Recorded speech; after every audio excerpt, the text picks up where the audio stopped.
Live. So, hi everybody, and welcome back to Quote the Raven Games. We've got another episode of the Xavier Protocol's Invitational today. Today's game is going to be between Travis, Foss, and Esmond. And today on commentary, I have with me none other than the roster doctor himself. How are you, sir? Hello and welcome. Thank you for having me. You're welcome. I'm glad that we were finally able to do this because I had to I had to do another cast like a month or two ago, and I didn't. It was right after we did a cast on your channel, and I didn't get you on mine. So I'm finally getting around to paying my debts. Yeah, I'm glad the stars finally aligned and we were able to do a cast together. Yeah, exactly. Well, a second one. Um, Yeah, I yeah. I always enjoy talking about things with you. I think you've got a pretty great handle on the game and strategies and rosters and stuff. Being the roster and doctor and all does help. Well. Speaking of rosters, let's get into Travis's right now. Esmond's not in the game yet, Yep. but I think his roster is relatively similar. So for those of you who did not see the Xavier Protocol's run of the numbers on the Invitational and character overlap, it's something like uh, every single player in the Invitational has the same five characters, and there's only like a couple of characters difference across the 15 for most of them. Yep. What are those five characters? Oh God, we did a whole guessing game of that in the channel. If I recall correctly, it was Enchantress Shuri Okoye, Valkyrie Angela. That sounds about right. I mean, those are all pretty great characters. I think they all bring something to the table. You know, I think that Valkyrie and Shuri are great neutral picks. And they're great in affiliation when you can grab that. Haven't seen a lot of like Thor himself, so there's no real leader here, at least on Travis's roster for Yep. Asgardians. But that seems. I'm at a loss for words, honestly. I think that your assessment is great. Like, we've got a kind of a cream of the crop attendance here for all these top level players, and you're allowed to bring 15 characters, right? And it seems like at least a third of everyone's rosters is carrying several of the Quick same little characters, status right? update. Esmond is in now. Cool. He is putting together his Battle Realm roster item because he just had like a deck bag or something. Hmm. So we should be getting into the roll off momentarily, assuming he didn't accidentally make his roster wrong. Yeah, and we'll see it come up on And the left side of the screen when it happens. There we go. All yep, right. that looks all hunky dory. So I think we'll be into a roll off momentarily. Nice. Yeah. So once And so the you can see the heavy overlap in the rosters here right now. Lots of Wakanda, lots of A Force, lots of Asgard. Though there's a couple of variations across the two of them. And they're getting into the roll off now. Let me just see. It's going to be four successes for Sorsha or Esmond, and two for Travis. So Esmond's going to be able to pick which category he's going to go for. He's claiming priority. I think this they're fiddling around with the UI right now. speaking of fiddling, And I'm gonna swap around my cheat sheet on the screen here for our viewers, so they can yeah, see more easily whose turn it is in drafting things. All right, there we go. okay. So I moved the priority player to the left side to match with Esmond, whose username is showing as Sorsha in the top left, and off player is now Travis, whose name is Travis in the top right. So here, I think with priority, I would really like to see Esmond pick extracts because they both got Angela, which means that they want to try and force an uneven extract advantage now that they know that they have priority. Um, Yeah, does he have? He Whereas doesn't have I Thor don't though, feel right? like hmm? He doesn't have Thor to. Oh, he does have Thor, Perfect. He Yeah. is so yeah. Esmond does have Thor. Travis is one of the few people who didn't take Thor, I believe. Mm. Um, but so knowing that he has priority and he can play Angela in an odd extract game, I really would like to see going for proactive extracts here, especially because I feel like the teams that they could possibly create are sufficiently close in their ability to play on secures that I don't think getting control of the secures actually super matters here. Did we pick the crisis yet? No, so Esmond, I think, is still looking at the map and deliberating on whether to pick secures or extracts. Gotcha. But back to the Asgardian and Thor thing, right? I think that you're right about Angela being an incredible first pick, especially if you are the player with Prio, because she's great at going to the midline, grabbing those extracts, and coming back. Um, and I think that one of the issues with picking Angela first is that she's really only in. I mean, she is in two affiliations, right? She's in Asgard and Guardians, but realistically speaking, in this Three format, actually, A Force, but yes, there is no She Hulk. So, well, you are or Star correct. Lord, I guess. You are Okay, correct. so Esmond is looking like he's going to go for the extracts. His Hmm. mouse is repeatedly hovering over that button. We're just waiting for him to pull the trigger. Right. So the point is that Angel's great at extracts, but picking her first can kind of damage your roster choices if your opponent is crafty with their bans. If you're not able to follow up by picking a leader, right?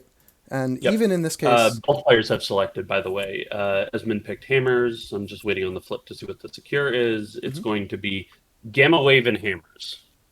Ooh, that's interesting. That's going to be a this is going to be a scrappy match, everybody.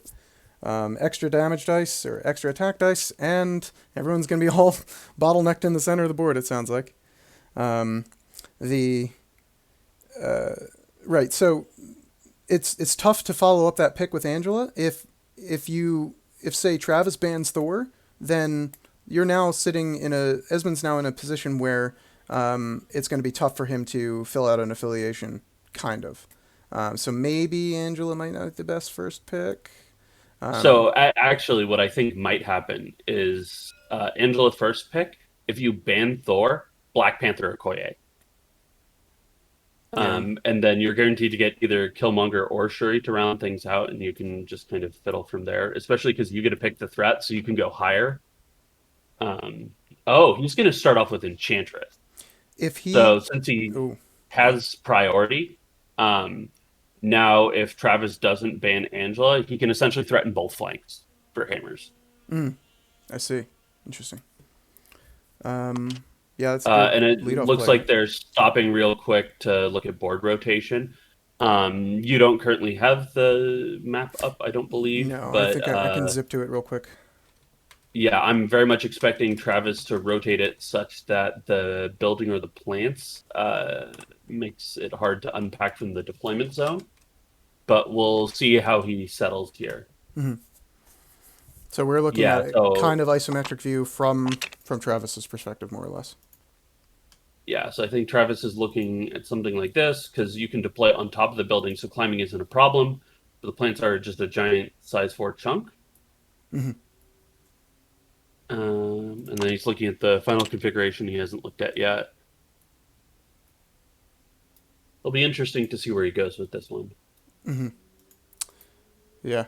Um, I But to think me, it the looks like Travis, in particular, is looking to try and force some kind of Wakanda, or at least force a ban blocking him out of Wakanda by picking Gamma here um, without priority, which I like. right. That's interesting. Um, so, you know, Esmond's going to be in the position of what the heck do I ban, right? He has Basically. picked Black Panther, and Esmond is doing his first ban, which is Shuri. Gotcha. That was a pretty slam dunk pick. Yep. And then now Travis is looking S- at the bans onto So my Esmond. concern is if he bans Thor, it's going to be hard for Esmond to necessarily get into Wakanda, right? Because uh, the next chance he's going to pick is that it's going to come after three Ooh, dismissals. Oh my. Medusa ban. So Okay. now Esmond basically gets free reign to do pretty much Any whatever affiliation he he wants. wants, any plan he I wants. feel like, um, well, first let's switch over to Travis, who is going to be recruiting. Who did he lock in? Okoye and Storm. Fascinating. And then Esmond is going to follow up. He's deliberating. I'm assuming Angela and then Black Panther to threaten to go Wakanda if you don't ban Thor. Right. The other option is go Angela Thor. Know you have your 14-point core Or is he going to and play just play Cabal? around that. He's got that cursor hovering over Red Skull. Oh, And Enchantress interesting. is So Cabal Red Skull affiliated. Modoc. Yeah, so that makes a 13-point core. Oh, do you know how many points they picked? Let me get confirmation from Art. Cool. And we'll get that information for you guys in a minute. I'd like to see a like an overlay or something that maybe I'll make I that just suggestion. got confirmation. They did pick 18. 18 points, which is the So, one associated with the hammers. yep, perfect. Um, It was 18 or 15, so they went with 18. yep. All right. Are you still able to see the screen that I was looking at a second ago? Yeah. Okay, Yeah, great. yeah. So now Okoye's getting dismissed off of Esmond's team. We've got more dismissals down the pipe, Toad. So Travis right here is really trying to force Esmond to go kind of narrow, taking away his two options, which is going to give him better priority control with Wakanda. And so I expect Esmond to retaliate with taking out some of the great Wakanda pieces. So Black Panther, Okoye, Storm is going to be the 3-character core, which is, of course, 9 threat, which means he's going to try and round it out with 9 more threat. And he needs to do that in 2 characters, or use Killmonger to add a 4th Wakandan. So I actually really like banning Angela and Killmonger here. Yeah, that makes it more difficult for him to go tall. But I think Esmond is going to elect to just take out power pieces here. Yeah. Um, Medusa or Enchantress is a good idea. the upside here, so if he bans Modoc, there's literally no way that Travis can go 4 or 5 wide and still be Wakanda. Crafty. So, or no, just 5 wide period actually. Oh no, he could do it with like Enchantress and Medusa and stuff. Yeah, But no, he doesn't so to necessarily stay have to, affiliated, he has to pick Killmonger now. and he doesn't have to necessarily fill out the 18 full points, right? He could just play under if he Okay, absolutely yeah. needed to. Travis does have a reputation for playing down resources I mean, in his team building, I've seen him so do it twice, so I don't know if it's yeah, a we reputation, can't right? But count it like, out. it is an option available to the players as per the rules in any game of MCP, not necessarily just Battle Realms. Yeah, I really would have preferred to have seen Killmonger be banned there instead of Enchantress, but I guess we'll see how it goes. Travis is definitely the kind of person who might pull out unaffiliated at 18 just for the hell of it. Just play all the good Or characters. play points down. But yeah, he locks in Killmonger. So now he's gonna have to go 6 wide, I believe. Oh no, because he can do BP Killmonger Okoye now as a 10-point core, and then add 2 4s. But he doesn't have any 4s left. Yeah, no. This is gonna have to be 6 wide for Travis. So it'll be interesting to see if Esmond recognizes that and starts like attacking that with his next bands. So get rid of some of the smaller characters, maybe some of the control ear pieces. Valkyrie Band would be pretty good, I think. But Yeah, let's go Valkyrie to Toad. Ismond's roster real quick. Like we got Cabal being played here, which is something that I've not seen in Battle Realms yet, at least personally. I've played it and lost, but I've not been taking the Battle Realm League super seriously. I've been mostly just screwing around with weird Cabal CS combo rosters. Mm, Yeah, so I really like the Angela pick here now because you can go four wide with Modoc, Angela, Enchantress, Skull. yeah. And you get the hammer advantage. You have a very strong E-Force team into what's going to be a six wide Wakanda team. And the extra bright side is when you're going four wide, you can daze two characters before they activate in a round without flipping priority. I just had that happen to me in a game. It was a bit obscene. I was like, I don't know what I do now. Especially if you can do that like right at the start of round two. Yep. It can be very difficult for your opponent to still maintain a footing in round two, and you know, even if you are giving up priority at that point, if you can get so far ahead on the scoring that they can't catch up necessarily, it can be a wave that you ride to the win basically. Yep. And I So do now like. Valkyrie ban, you called it, and a Lockjaw ban. So Travis has been one of the more prominent Lockjaw users from the last top 16. So Maybe Esmond's taking that definitely want to knowledge and get that using out it. of his hands to avoid some weird five head plays.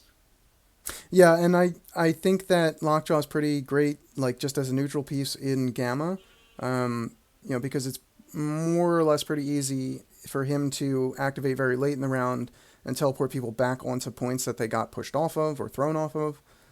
So that could be he's kind of removing the safety net. Who was just to the right of Modoc that got banned? I Oh, I'm didn't sorry, notice it was gone until it was gone. I can't say. Not sure if it's. Well, we can go back to the clip later. If somebody else has, if somebody in chat knew which one it was, let me know, and then I can say it out. I think that Cabal's a good pick in this scenario because you get that firing line right down the middle for Modoc and Red Skull and everyone else to just sit and, well, as the meme goes. So anyway, I started blasting, Yeah. but crucially, he didn't want to flip into Wakanda because he has Prio. So that reduces the Wakanda's ability on Gamma to push people off last and score the points last, move on to the scenario last, or move on to the secures last, right? Or as the last activation of the round, I should say. Okay, Miles ban coming in through. Mm-hmm. Esmond's very much a fan of splashing Miles just for the extract control. Yep. So taking that out of his hands, he might have tried to go five wide here. Very good call. He's gonna pick up Black Panther, and then we're switching back to Travis. Mm-hmm. Who are we gonna grab? Okay, so we're gonna grab Miles for the team. Mm-hmm. I definitely like that when you're playing wide. Just grab a lot of your extract controlled pieces, especially once they've taken Enchantress away from you. Oh, is he going to recruit Nebula? Ooh, that's a spicy one. Does he need a two for his math to work out? But I feel like Toad He would be the better does have a choice. Koei still. Oh, interesting. So I think we're gonna see a very I think this is going to be a bloody fight because you've got Killmonger in play too, right? He could be a monster when you give him a hammer. So we're just filling out rosters now at this point. I think it's all over but the shouting. So the players will be deciding on what they eventually include in their rosters. And while they're doing that, I'm going to flip to the main screen. Boop. Yep. All right. And Okay. let's go to the top-down view. Very So good. Okay. taking another look at the map. So they Travis ended up opting for a kind of more open play option. So if you kind of imagine this 90 degrees, so where the I guess bottom left hand side of the table is for the well actually no. What is the bottom side table? Imagine that being the vertical column you're going against. You could actually sit on the home gamma shelter behind size 4 plants without basically without anyone having LS to you. Though conversely, the downside would be if you don't have flight or wall crawler or something, it would be kind of annoying to get around that. Though you could deploy kind of to do that. So Travis elected to not take that route with his table rotation, Hmm. um, which I'm not necessarily sure I agree with because if you do that, it devalues Shuri a bit to the point where you might actually get her through the pick ban process, which might be worth it. And then you can just kind of plant her on the front sides of these plants, the size 4 plants, and threaten the back line and just push people off your opponent's back line. Um, yeah, it'll be interesting. I'm expecting 4 wide Cabal versus 6 wide Wakanda here. Or oh no, we could see 5 wide Wakanda. So we could see Black Panther, Killmonger, Storm, Medusa, Miles for Travis. Actually, that's what we might see. Yeah, I definitely think that's what we're going to see here for Right. So Travis. yeah, that's your three Wakandas, and what else did you name? Medusa and Miles. Right. Okay. That would maintain a Wakanda affiliation, so he can at least get that reroll in. But I think the loss of Shuri in a Wakanda list on Gamma really does hurt. Medusa can help do the pushes, and she can be, closer to the fight, so she can throw her weight around a little bit.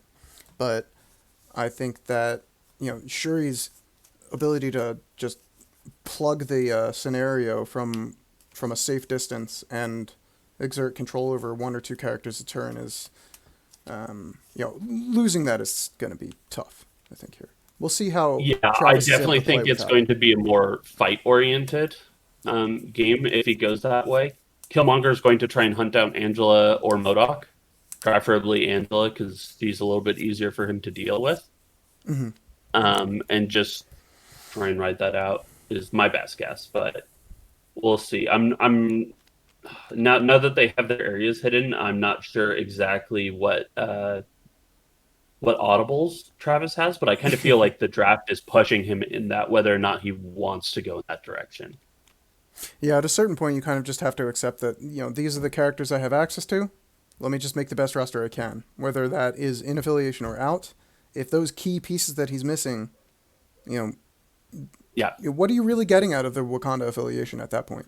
You're getting access to Wakanda forever and one reroll for power. Those are not nothing, right? And Wakanda Forever is touted as like the best tactics card in the game, usually.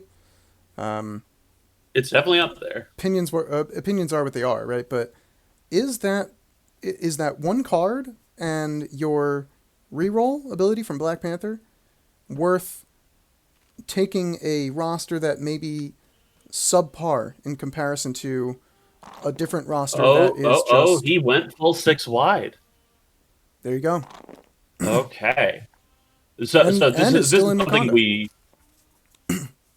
yep, because he's taking all 4 Wakandans. So this is going to be a very fighty Wakanda team. Hmm. So this is something we didn't quite have time to get into before they revealed their rosters. But I almost wondered if Esmond was going to audible into 5 wide Cabal Mm. to essentially basically split Angela up into multiple pieces, such that Modok was the only applicable target for Usurp the Throne. Which And is since not the excellent. UI isn't showing up the character cards, I'm just going to go through the character cards. I'm just good. Okay. So You mean on med Travis's tactics? side, yeah, sorry. All you've got Medpack, Field Dressing, Bitter Rivals, Wakanda Forever. So very much an e-fighting team. And then on Esmond's side, we've got Field Dressing, Disarm, R&D. All you've got uh, And bitter Bitter rivals. Rivals. So only one restricted tactics card here on Esmond's side. Well, those cabal cards are just so excellent. Mm-hmm.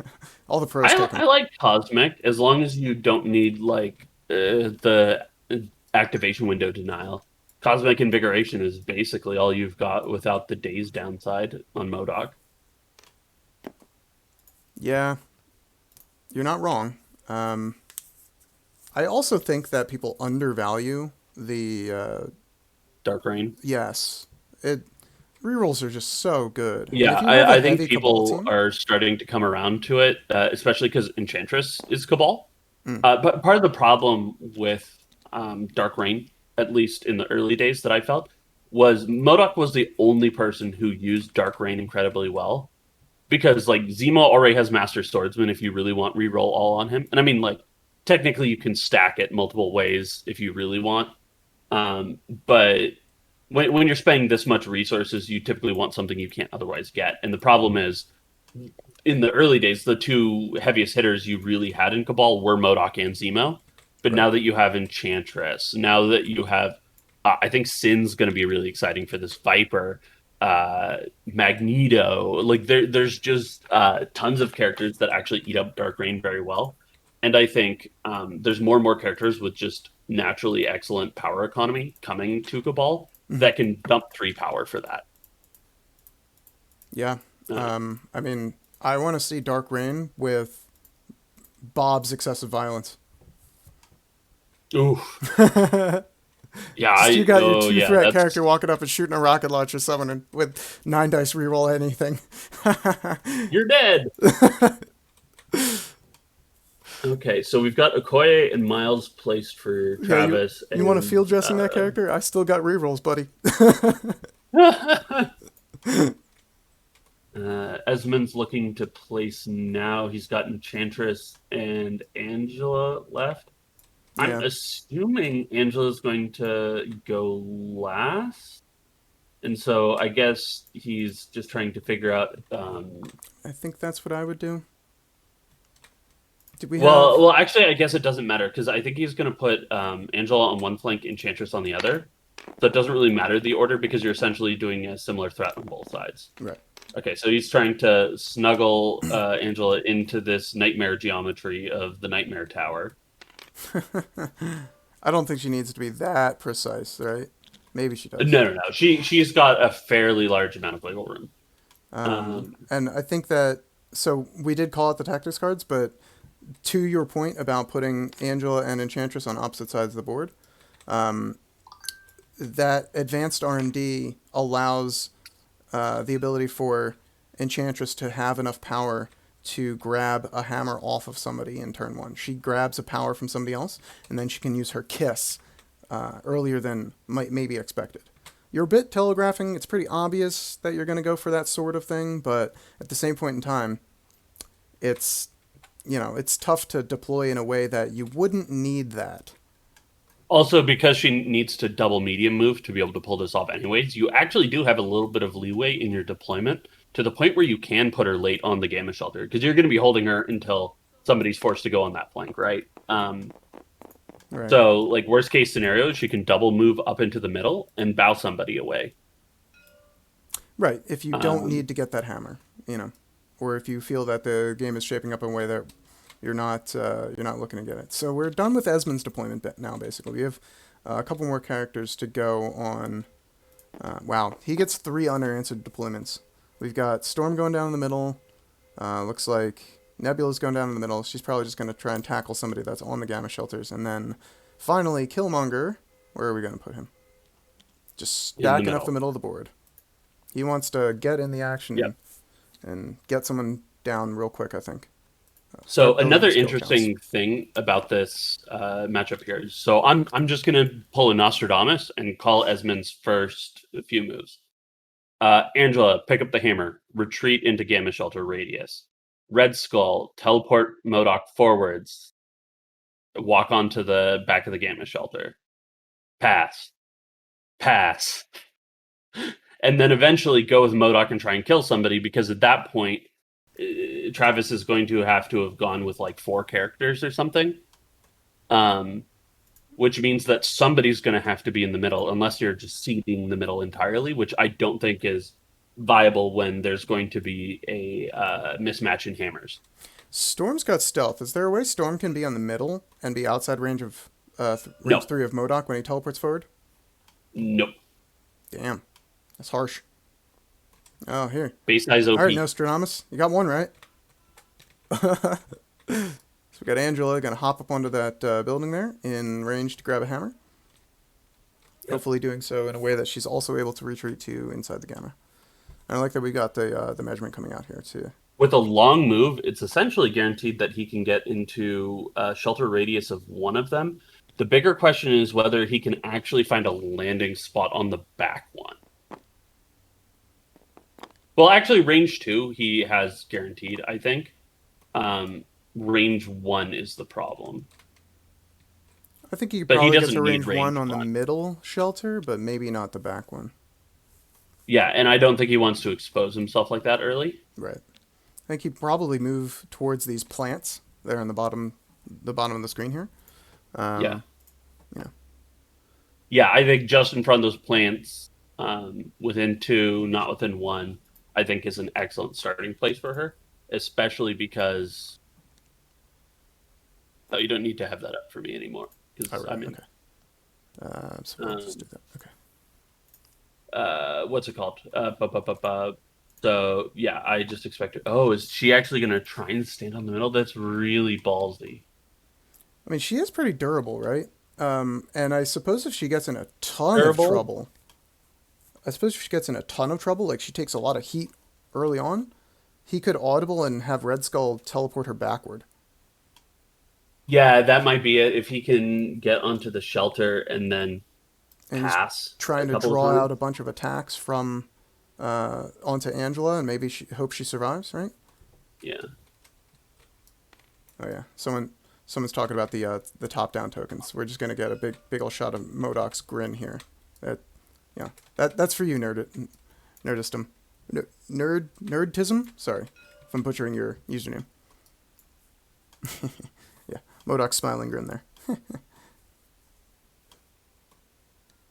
Maybe a bit of a dispute as to whether or not she's in range, and just kind of reposition. So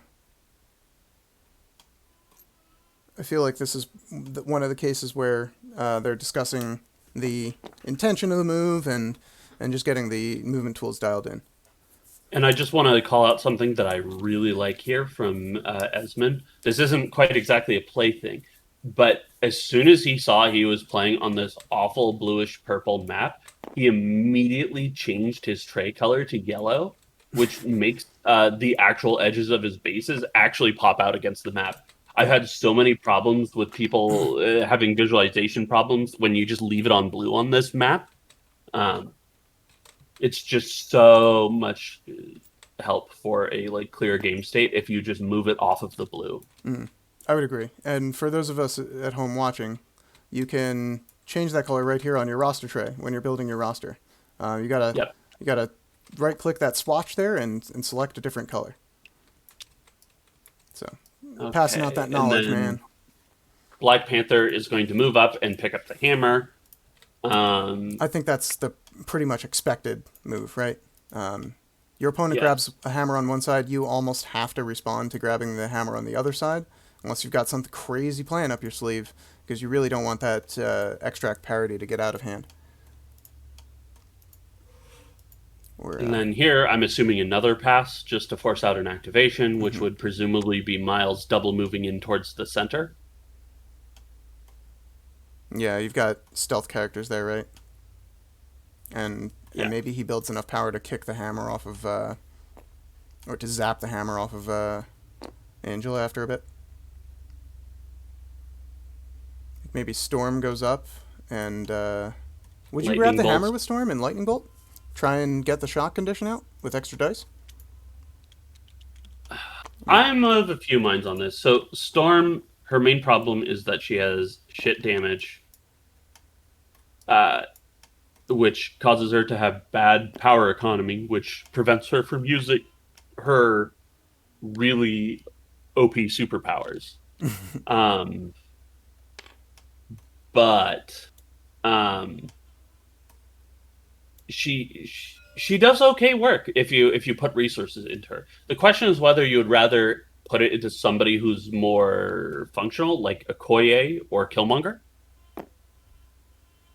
Yeah, for my money, I'm maybe it's the obvious choice, right? But I would honestly try to pick up the hammer back there with Killmonger. And then, I mean, you're not carrying. Actually, maybe not. Maybe Killmonger wants to charge.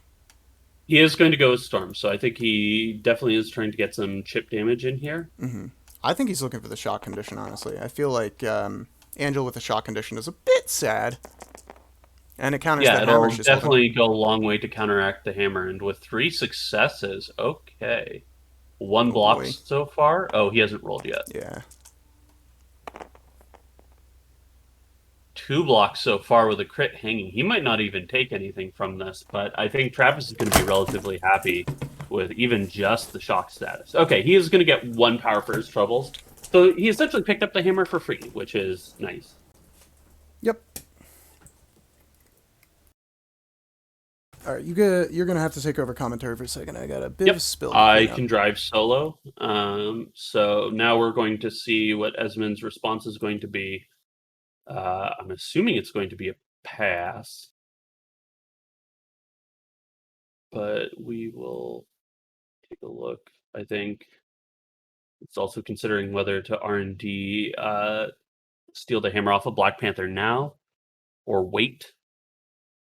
There's a lot of options here. Doing the damage to Angela also opens up the option of doing advanced R&D off of her, because now you can afford the tax to pass it over to Angela, which might be attractive if you want to try and slowly build up power for Red Skull to make him more relevant with his big range attacks earlier.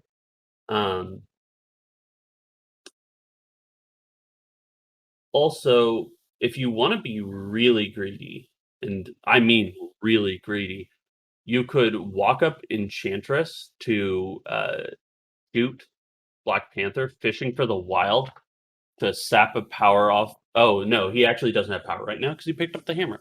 So that lane doesn't work right now. That's more of a round 2 play. At which point it would probably be less greedy. Um, okay, so I think it's a pass, and Okoye is looking to go up and shoot Angela. So I really like this pattern where he's saving his uh, backline pieces, or he's saving his pieces that need to go forwards, his Nebulas and his Killmongers, until as late as possible in the round to limit exposure to MODOK. There was a great acronym we used to use back in our Word Machine days for ordering things. BDSM, buffs, debuffs, shooting, and melee. And that doesn't quite apply to an alternating activation game here, but you tend to want to go with your long range pieces before you go with your front range pieces, unless you're afraid of your opponent running away, is kind of the general thought process here. And Okoye is going to fear Angela, and Angela's going to get no block. So this is guaranteed 1 damage right now. We'll see if a Wakanda reroll happens, but I don't think so.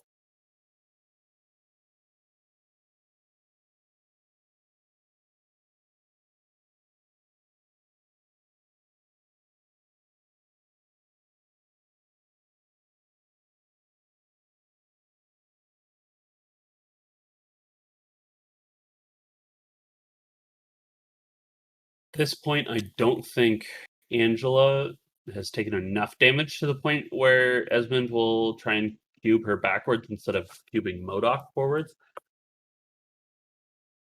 Okay, he's pulling up the range 3 template.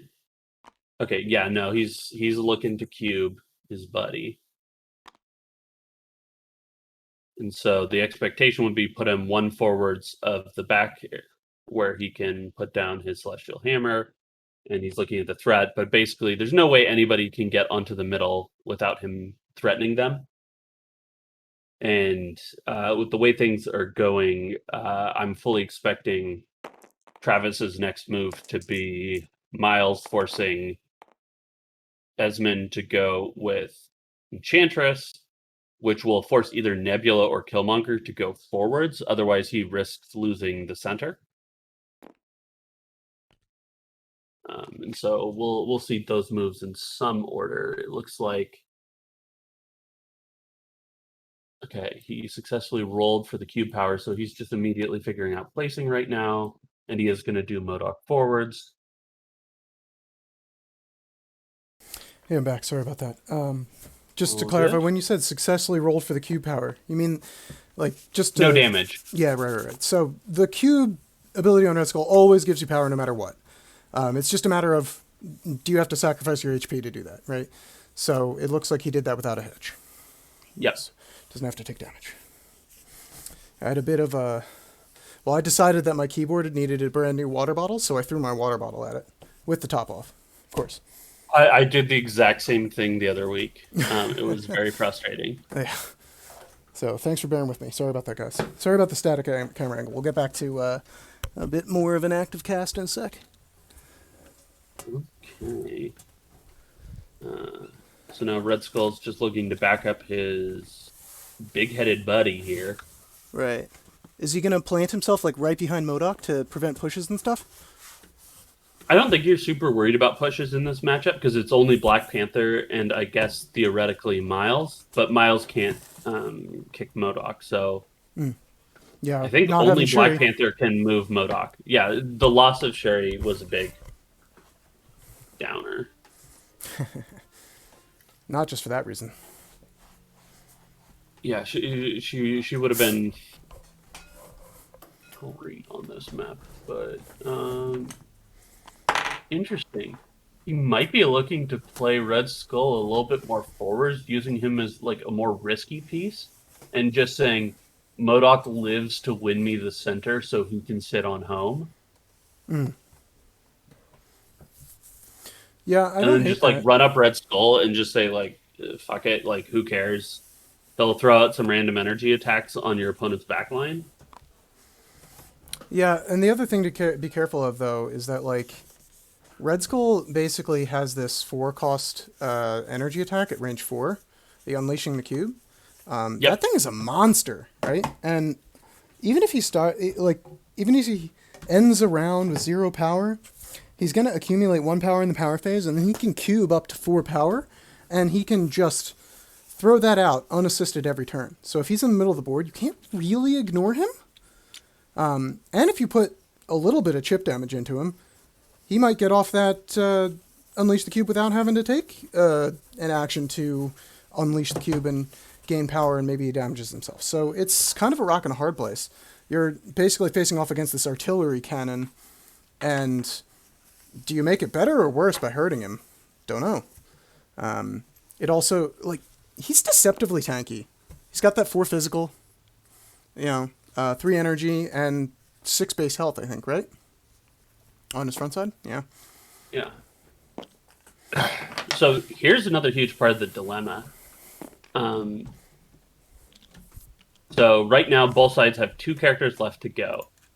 I think Enchantress has to go, and then Travis is going to essentially have to feed somebody into the meat blender.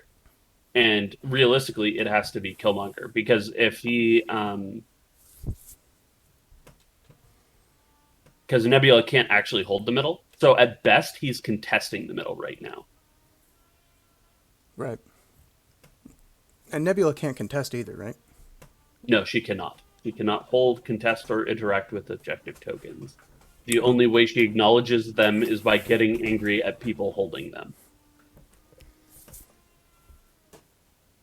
Oh, MODOK's looking to come up and wreck. Yeah, and he'll be able to pick up that hammer, move once, and shoot with Psionic Blast. Seems bad. Storm has 3 He will get psychic, cover. 3 Mystic Defense. Depending on the angle. Yeah, she's just got a 3. Oh, the plants are size 2. Yeah. I mean, it's not incredible. I think he almost forgot to pick up the hammer. Yeah. Whoops. One of the situations like, oh, we were just talking about it. I just didn't pick it up yet. Oh, he's going really forwards on there. Okay, yeah, he's just fucking Mr. Run the Table here. I'm gonna go ham. It's funny, in Season 4 I played a game against Esmond, and ultimately lost that game, but there was a point where I had to make a choice of how aggressive to get with MODOK, and I chose to be less aggressive than I should have been, and it kind of cost me the game, because I couldn't exert MODOK's big weight on everything. Yeah, Modoc's always a bit of a dance on like how much can you push him before he actually goes pop.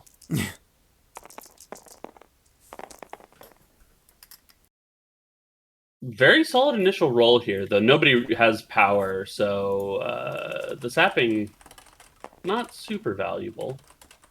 Um, but so Travis is only going to have one block here, even with cover.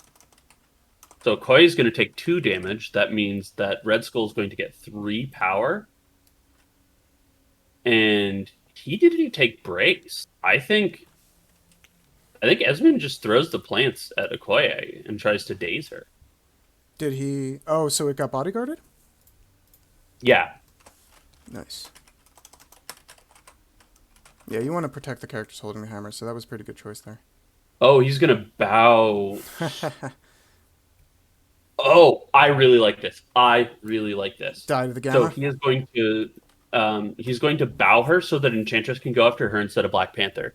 So Black Panther is like stuck off on this flank by himself and is gonna have to like do some weird janky shit to be relevant next round. Yeah, I mean, maybe he can, like, throw himself in one direction. Well, he can't even do that because Well, he he's won't only have going the to get one power, power, yeah. and he can't get to anyone in a single move attacking by doing this. This is a good move because it's going to disable Black Panther from contributing in a meaningful way with that hammer on him. Though the lateral movement might prove a bit problematic for Enchantress, especially if somebody posts up like right in front of Storm, so that like the most direct route doesn't necessarily work. Enchantress might not make it. It's going to be close. Well, if he doesn't get the hammer off of her this round, he can always position in a way where if someone body blocks and stands in front of Storm so she can't quite reach, she can stand a bit Yep. further back. He'll have Prio. So he can even use Enchantress to bow Storm inward. And we got Nebula going into Modok here. Yeah, with a strike. Bow Storm toward him, toward Enchantress, then steal the hammer and walk away. And that's also available next round with R&D. Same as it is this round. Okay, so Modok blocked 1, taking 2. I foresee a can of whoop ass in Travis's future with all the power he just gave Modok. Right. And Modok is now... Well, yeah, he gave him 2 power, right? Yep. So Which so the important distinction here. Why does it look like Killmonger's going? Enchantress needs to go. probably just automatically windmill slam to pass, right? There's still 3 more characters over there. No. There's only one Nebula's character gone. left. Nebula's gone. Yeah. Oh, it's only... So it's literally just Enchantress and Killmonger. So it's Enchantress's move. Mm. So we're missing a couple of activated tokens. I think they're just kind of playing quick. Yep. So the interesting thing about getting to that specific power value on Modok means that he can actually double Doomsday Chair next round, assuming he does damage with both of his first 2 Doomsday Chair attacks. Are we losing our... Are we not allowed to have a streaming overlay anymore? Oh, okay. Someone turn it off. I'll have to get that back Oh, on. does it turn it on for everyone? Yes. Yes, it does. We've been through this several times. Turn on view, please. Guys. They turned it back on. No, I turned it back on. Oh. Okay. Can you turn off the timers because they're not using them? I'm trying. Uh-oh.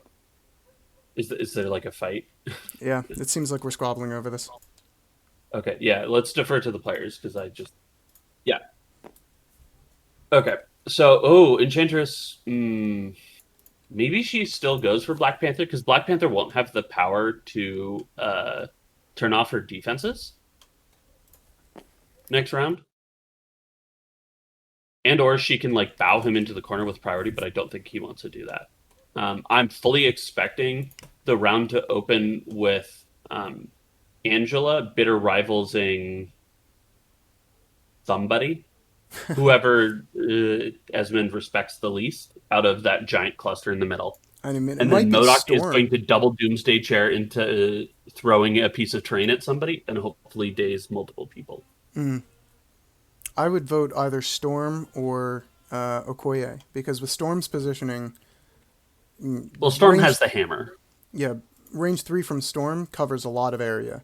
But whereas if you put the Bitter Rivals on Okoye, it could enable daze on Okoye early, and then you can't move the bubble, right? Like you can't interact with Okoye to get her out of position to take that range 3 away from everybody.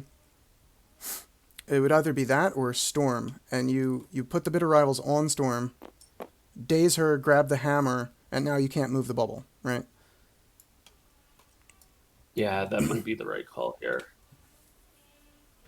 And with MODOK, yeah, I think that's a ideal thing that you pointed out. With MODOK just right on next to Storm, he could lay into her with Psionic Blasts, and not much she can do about it from there. And Okoye's already been activated, so there's no space for Travis to get Storm back to where Okoye is for another bodyguard. Well, I fully expect Okoye to go pop to the first Doomsday Chair attack. I'm assuming that's the natural starting place there. Because 8 dice physical into her 3 reroll 1 with cover. Oh, I You see. just need to do 2 saying damage. you're saying that Angela pays for the Bitter Rivals, and then Yeah. MODOK unloads his big stack Yeah, of he just power. goes double Doomsday Chair off the bat after Bitter Rivals has gone down into that cluster. He dazes Okoye and probably at least one other person, maybe 2. Going to get that advanced R&D. Where's the power coming from? Coming from MODOK? Skull? I would assume Skull's on no power right now. He should be on 1 normally.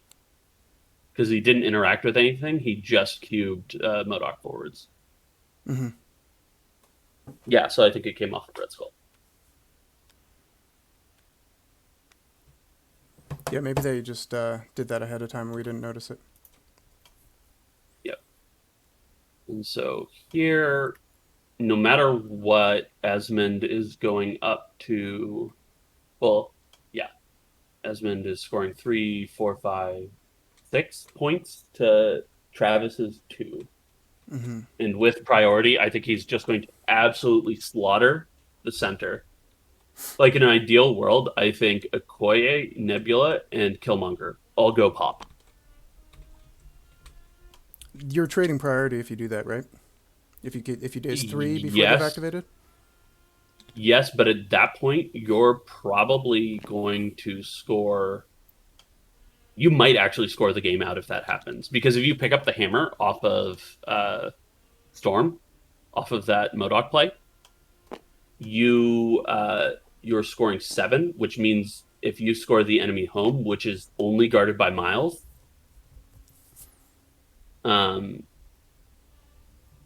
then... Okay, so he's double moving just to be around. Yeah, he can't charge turn 1 without advanced R&D or being in Avengers or something without some kind of discount or extra power from, say, Brotherhood or another affiliation. So I think moving to the center just to enable him to double attack next turn if he survives the onslaught is, a pretty good idea. And if not, then whenever he comes back from being dazed, he'll be in a prime position to unload on anybody standing in the center of the board. Yep. There's no usurp on Travis's side, so a little of the threat of Killmonger is kind of blunted without that card.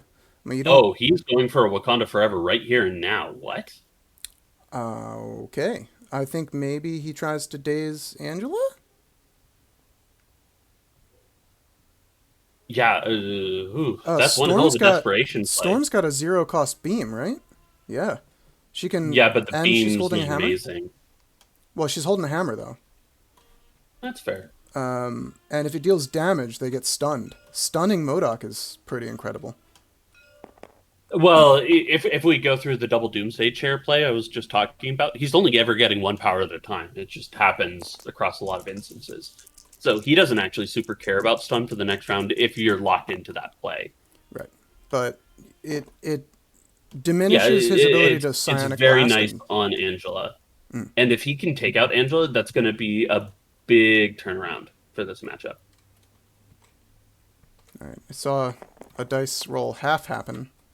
All right, looks like we're actually rolling now. That's 5 dice in the tray, so that's going to be To the doesn't Modoc. doesn't matter. It's either of the first two attacks are both 4 dice base plus 1 from the hammer. Yep. So no blocks for Modoc. He does have re-rolls, which I think he might go ahead and use. Well, technically, the Wakanda player has to do the re-rolls first.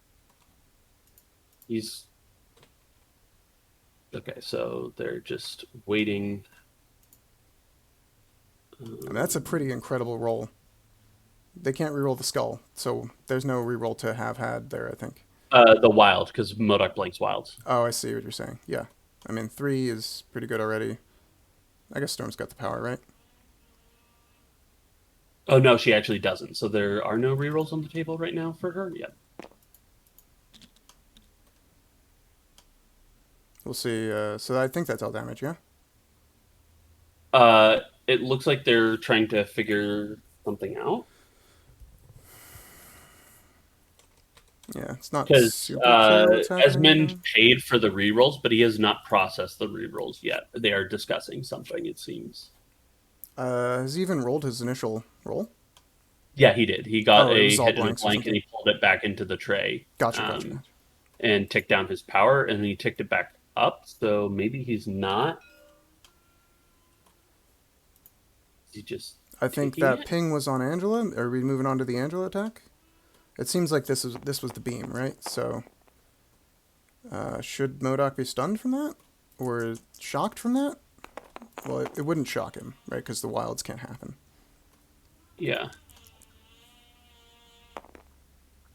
I mean, I don't know about you guys, but for my money, I would have done the beam from Storm there to try and stun him.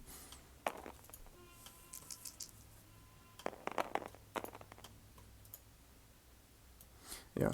Regardless of whether or not he's going to Doomsday Chair or Psionic Blast, having that stun on him makes Modoc sad for longer. Oh God. Oh boy. Okay. Yeah. Angela just got popped. Oh man. And Now that that was hammer's come Killmonger who down. did it, I believe. Yeah, it looks like they're adding power to Killmonger. He's probably going to pay an extra, grab the hammer. Oh boy. So we're actually going to see a tied score here because it's going to go to some number to some number, 3-3. Right, because both players have their back gamma shelter, but now they've kind of neutralized. They're pushing the center gamma shelter, and they each have 2 hammers. Yep. So what I'd really like to see here is start of the round Bitter Rivals into Doom's Bitter Rivals. I think it goes on Miles here. I think just because he's the one you can't attack currently because of stealth.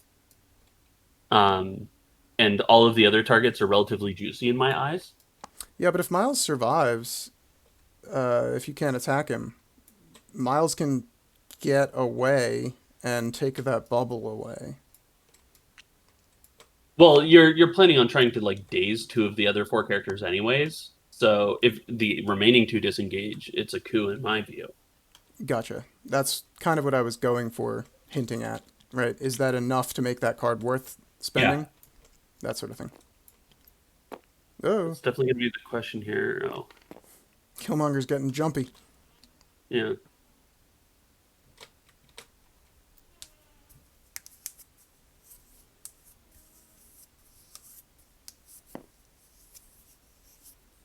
Are we just replacing him where we thought he was, or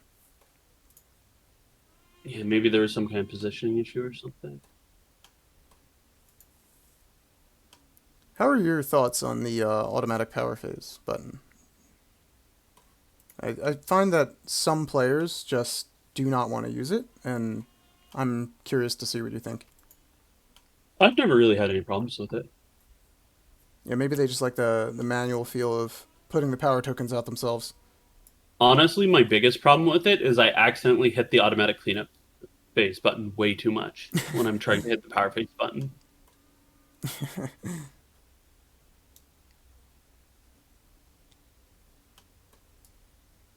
Yep. Okay. So the bitter rivals is going down onto Miles. Mm. Well, So yeah, I I think really he's like this double play. checking the range, but yeah, I haven't seen the card flip Yeah. or get spent yet, but I agree. And Angela's primed with 9 power to just blow 3 of it right at the start of the turn. She doesn't have an incredible way to spend her power all the time, so getting rid of 3 of it off the top is fine, just fine. Yeah. With some of these squishier characters around here, I mean, she could have a field day with that angelic assassin.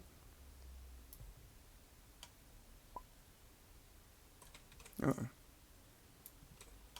think we might have had Art disconnect here, but we'll see if he's going to jump back in. Yep. Shout out to Art for being the table judge for this match. Yes, thank you very much for him. We might have someone else jumping in later as a table judge, um, but Well, actually, that might be now it might be now. Okay. because he said something about having to be up by like 8ish or something, right? Which would have been like 20 minutes ago for Yeah, him. and I think Yeah, Jacob's Jacob taking over as himself judge. was gonna punch in, right? Yeah, I just got confirmation from Art. Jacob's hopping in now. Oh, okay, very good. Well, thank you to Art for the first half of the game, and we'll have Jacob coming in. Oh, there we go. Heard the pop.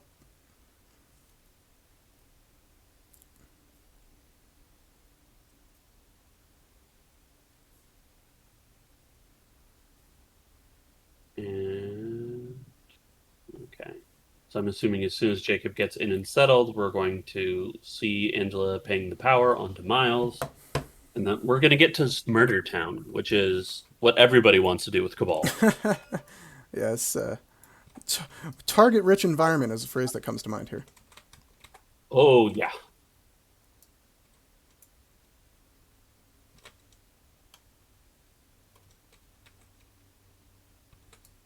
Hmm. All right, so we're probably going to just give Jacob a chance to assess the situation and see what's going on. Another play, just talking through plays right now. Actually, another play that I would really like to see here is a variation on the Modoc play, where the Modoc, instead of going after Killmonger, because like that can be kind of iffy sometimes Mm-hmm. with his 6 stamina on front side, you take out Okoye, Nebula Storm, pick up the hammer, and disarm Killmonger. Ugh. Yeah, that's pretty incredible. I would absolutely disarm Killmonger and just neuter him this turn. I mean, he's got that hammer, so that takes away some of it, but Yeah, the main snafu here is I'm not sure if Red Skull's in range, and the power's a little bit tight on Modoc for tactics, especially considering he's holding a hammer. yeah, it would cost him 2, right? Yep. 3 if he picks up Storm's hammer. Oh, I mean, during a Modoc activation, he could always. Oh, we're seeing it go down on Nebula, actually. Oh, interesting. So he's going to go after everyone else. Okay. Yeah, I mean, Nebula's not an incredibly large threat, right? So she's just a 2-cost character and whatnot. There's no. I don't think there's a special token it in here over here for Bitter Rivals. I think Yeah. I it think has Bitter to be Rivals deployed. was like one of the first ones where they stopped putting it in this tray. Yeah, because they have to get deployed with the mod. Yep. Yeah, we're still working on fixing up the battle rounds integration with tactics cards. All right, but tokens or not, we've got a bit of rivals onto Nebula, and she's kind of sitting centrally. So that means that the penalty or the debuff from this card effect will happen to all of the other characters around her, not Nebula herself. Yep. Backbreaking card on In E-shapes. in this kind of scenario, absolutely backbreaking. I think you're right, because you don't really have a choice but to have most of your characters in the same basic location. And then it's good that we got the gamma damage on both Enchantress and Panther over here on the bottom half of the The screen. one thing I don't love about putting it on Nebula, though, is that it makes it kind of awkward to go after Okoye. Hmm. Because I don't believe there's anyone else you can bounce to because Miles is in stealth and Storm and Killmonger are outside of 2, I think. I Mm-hmm. could be misjudging the distance, and if so, He it's was perfectly rolling fine. 7 dice into 2 dice, so that's probably a 3 defense character. It looks like that Uh, was a oh, Psionic so Blast. yeah, that's not a Doomsday chair. I do not like this. I like it just I think fine, you need to double Doomsday here. because now look, he's going to pour all this into rerolls here. He's got 4 That's fair. rerolls coming out. That's and anything that he translates to a hit here just comes right back to him, which is all of them apparently. Good So lord! somebody's going off. 6. 6 results. Who's gonna eat it? We gotta see where the damage gets applied. Wakanda reroll coming in. Yeah. 2 blocks, 4 damage. Oh, did he just daze Nebula so she can't move? Yeah. Ah! So She for has those the of you who 2 don't know, mystic, yeah. the effect persists on her unconscious body, and now she can't leave. So this thing is just on for the rest of the round. Yeah, that's kind of what I was hinting to yeah, right. I was hinting at Okay. that when I was talking about it earlier. We had a So question now in I would. chat. Does Modoc all you've got here? Maybe? I think it depends on what the result of his second action is. I think you assess how much damage you've done and whether or not you've done enough with Modoc's activation, and then you choose to all you've got. Yeah, I would very much like to see a Doomsday chair here to hit Okoye, or not Okoye, Storm and Killmonger. And you from there evaluate whether you're happy enough with just throwing something and bowing some people at the end of it, or whether you actually need to all you've got. So that's tough Because if though, you right? could just Because if he Doomsday chairs, he'll be right at 4 power. no, he'll be at 6 because he gets a power every time he does a point of damage. You're assuming that he's gonna deal damage. And I know it's very, very likely, but if you're a player like I think it's Esmond, safe to assume when it's 8 into 2 I don't with disagree with you. reroll support. But dice have done crazier things. To me, to other players, you never know when a spike's coming. Do Fair you go enough, for the fair enough. more reliable play to ensure that you can make that power back when you deal damage? That also gives you access to those basically free rerolls that are just going to get recouped. All you want to do is make sure that you have the option of going into all you've got. You want to make sure that you have the 4 power. And if he And Doomsday as long as chairs, you do 1 point of damage to either of the two, he's got it. That's why I think it's so astronomical. yes, Uh, but it means that he can't open up the rerolls during that attack. Because if he does, they don't make him power back. So he can't spend a bunch of power on a reroll Doomsday chair. You could just Psionic Blast, all you've got, and then do your Doomsday chairs. yeah. After you've spent for the big expensive card. Because you remember, it's 5 power with that 1 hammer on him. My main concern though is so presumably if you're doing an all you've got play, you're taking out Storm, Killmonger, and Okoye. That means that Miles is probably going to pick up 2 hammers and run away. If he goes pop like that. Alright, we got something going on here. 7 into 2, so it's another psionic. So he's playing the more flexible style. Uh, we'll see where this gets him. 4 successes to 2. So this is on Killmonger or Storm. I'm expecting he's going to spend 4 on rerolls here because, yeah.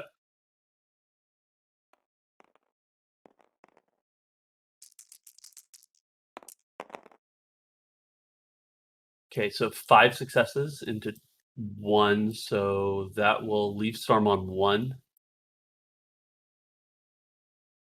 So I think the Wakanda reroll just has to happen here because you're taking so much damage that power is overflowing. Yeah, you might as You well might as burn that well. power. And Yep. So taking 3 damage here. it also prevents Modoc from sapping it, right? If you use it on the Wakanda Yeah. reroll. Well, he didn't have any saps at that point. Oh, I understand, but it's just a Yeah, yeah. mechanic based thing or a timing based thing. It's just a general Yep. comment, not specifically to this attack. Yep. And then so from here, Modoc's still at 7. So I would very much like to see an all you've got play here.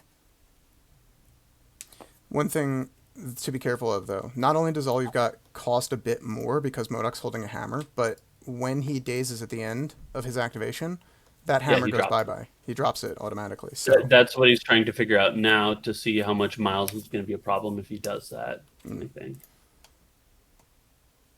yeah, because it would be pretty great to just have that hammer drop. Miles pops forward, grabs it, and runs away. Yeah. We pinged all you've got, so I think it's happening, guys. I think that you go for dazing basically everybody in the middle of the board with this play, and score all of the points this round, and then make it super hard for Travis to come back into this game after you've just blown up the entire board. And depending on how many points he's able to walk away with in this case, this might be a short game. Got another roll. 7 dice base means it's a Psionic Blast. Yep. Did we see who this was into? It's going to be somebody with a 3 defense, probably. Nebula is the only one with a 1, I think. Or a 2. 2 in Mystic, excuse me. Yep. Okay, so we're seeing some rerolls here. So I don't think it's into Storm. I think it's into somebody where the extra damage matters. So my guess is Killmonger. Yeah, and I mean, if Yeah, Killmonger with a he's hammer paying probably for should reroll. not stay alive. Killmonger with a hammer should not stay alive. Storm with a hammer, less concerned about. Travis is constantly coming in clutch with those Wakanda rerolls, but that's still going to be 4 damage and a sap. So at this point, yeah, MODOK's just going to Doomsday Chair, I think, Storm and Killmonger to death. Was Killmonger at 1 or at 2? He is at 2 right now. This is the first time he's gotten hit. Excuse me. Was he at 1 power before that attack roll, or was he at 2 power before that attack roll? Because I don't think they counted that sap. He was at 3, spent 1 to re-roll down to 2, Okay, and then they did count the sap. sapped 1. Got Yep. it. There's a lot going on in this game. Yep. When you don't hear the narration from players, it's a 8 bit... dice. So the Doomsday Chair's coming in. We don't. It looks like he tab pinged Storm, so this is into Storm first. He's just looking to get the damage, and with 5 successes, there's no way that Storm survives this. Right. Goodbye. Showing 1 block, but even if she rolls into Wakanda for a second block, that's it. She's going to take more damage than she's got health remaining. Second attack will probably try and finish off Killmonger with. Yep. Figuring out hammer placement. I'm assuming it's just going to go Towards as far back Angela as or possible. Skull? Yeah. Because at the end of this, you're going to see that I'm expecting Killmonger to daze. And at that point, all of the forward characters for Travis that would be in range to grab a hammer, except for maybe Miles having to move forward, grab it, and then So get out. I expect Okoye to be bowed backwards before MODOK dazes, because she is within 3. Miles is not, though. But yeah, Killmonger's essentially guaranteed dazed between the attack, and MODOK still has his throw for the round. So Still not done. yeah, this is what MODOK firing on all cylinders looks like. I don't think you need that bleed condition just yet, buddy. Yeah. Yeah, Storm is dead. DED. Oh, he does have field dressing. He has field dressing. So theoretically. But it's after the attack is resolved, so it doesn't apply to Storm. Oh yeah, good point. 3 in a wild, looks like. Versus no blocks. Ouch. Yep, so he's going down. Yeah, because 4 results into 1 block with a Wakanda reroll would be not enough. Yep. And that's very good for Esmond, because this means he isn't going to have to waste the power on the throw Right. to finish him off. I think that, I think you want to spread these hammers out if you're Esmond. You don't want to put them right in the same spot, because what if Miles gets there somehow? Yeah. As long as they're spread out but still accessible to Angela, this is great. Right. This is like kind of a best case scenario for Esmond here. Yeah. And once Okoye gets bowed backwards into Neverland, I think Esmond is very happy with it. All right, I think I've got my first interview question prepped for this game afterward.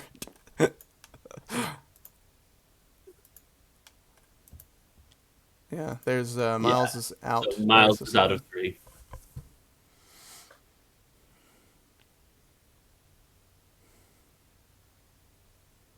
So the interesting thing here is that now Esmond gets to hold disarm until next round, because I don't think after the bow, I don't think Okoye can walk into a spear throw into reviving um, Killmonger. And even if she does, Angela will just kill Killmonger before he goes.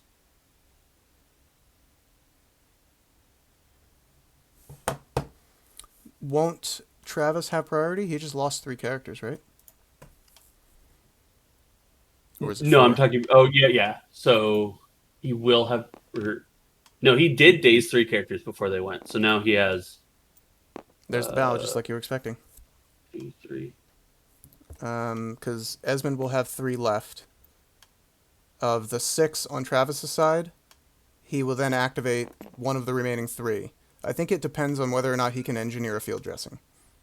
Yep. And I really love this tactical positioning by Esmond here with the advance. He is putting Okoye as much into the corner as he physically can because it's a lot more permissive on the landing spot how you touch the stick, right? So When it's going with to an make it advance, not harder a push, for. yes. Yes.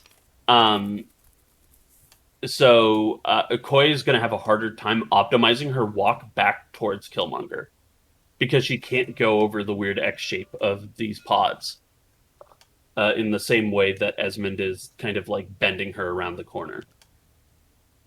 So she Right, because might that lose some stick is curve not distance there. touching. That stick is not touching here, but it would have to touch if it comes off the center of her base, is what you're saying. Yep.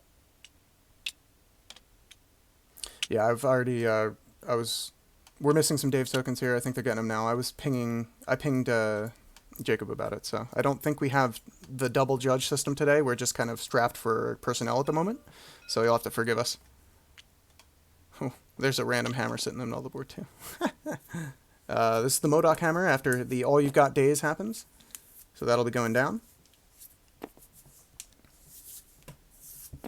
And so another interesting thing here is I think you actually have to be really afraid with Black Panther because Enchantress is essentially threatening to beam into enthrall him with a hammer if he doesn't go. Which she only needs to do 5 damage right now. I think she can actually do it. I don't know. He's rolling 3 energy against her beams, right? And he can block most of that with blanks. 3 count blanks versus 5 is like an average of 1 damage, I think. Yeah, well, so the Mystic is going to be what pushes it over the edge because he Yeah, doesn't but come he's blank on that. still rolling 3 dice against that, and has a reroll potentially. It's a 7 die mystic. I think it's achievable, but I don't know how likely it is off the top of my head. Someone who's better at numbers on the fly maybe can figure that out. Now, do you want to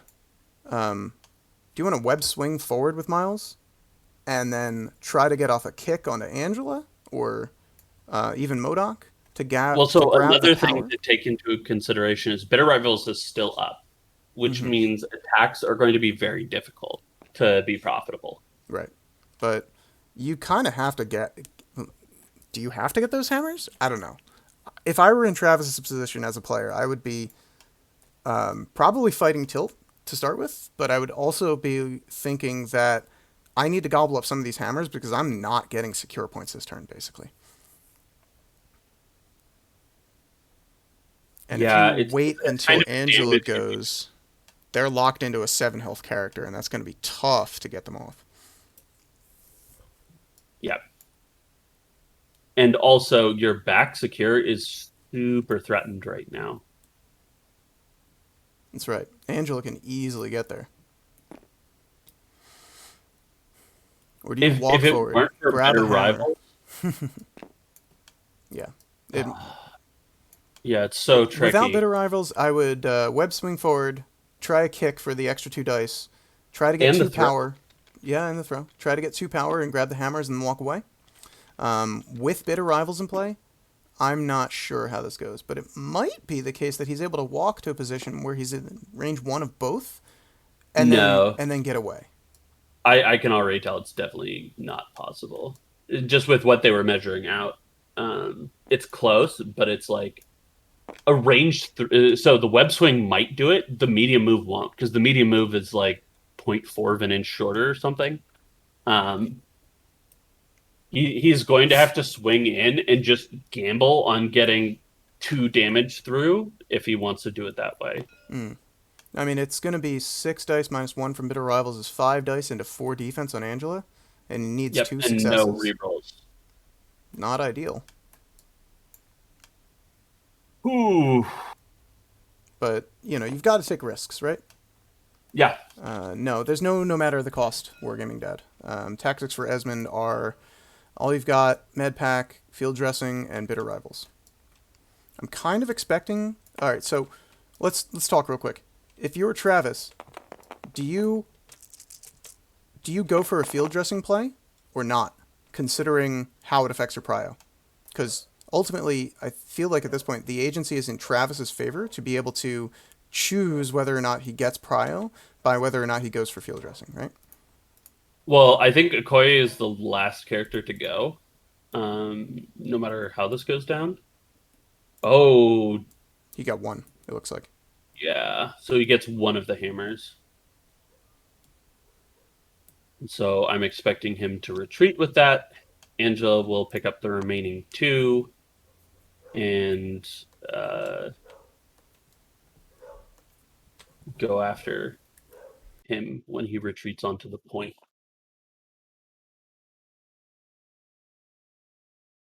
That's at least how I'm assuming this is going to go.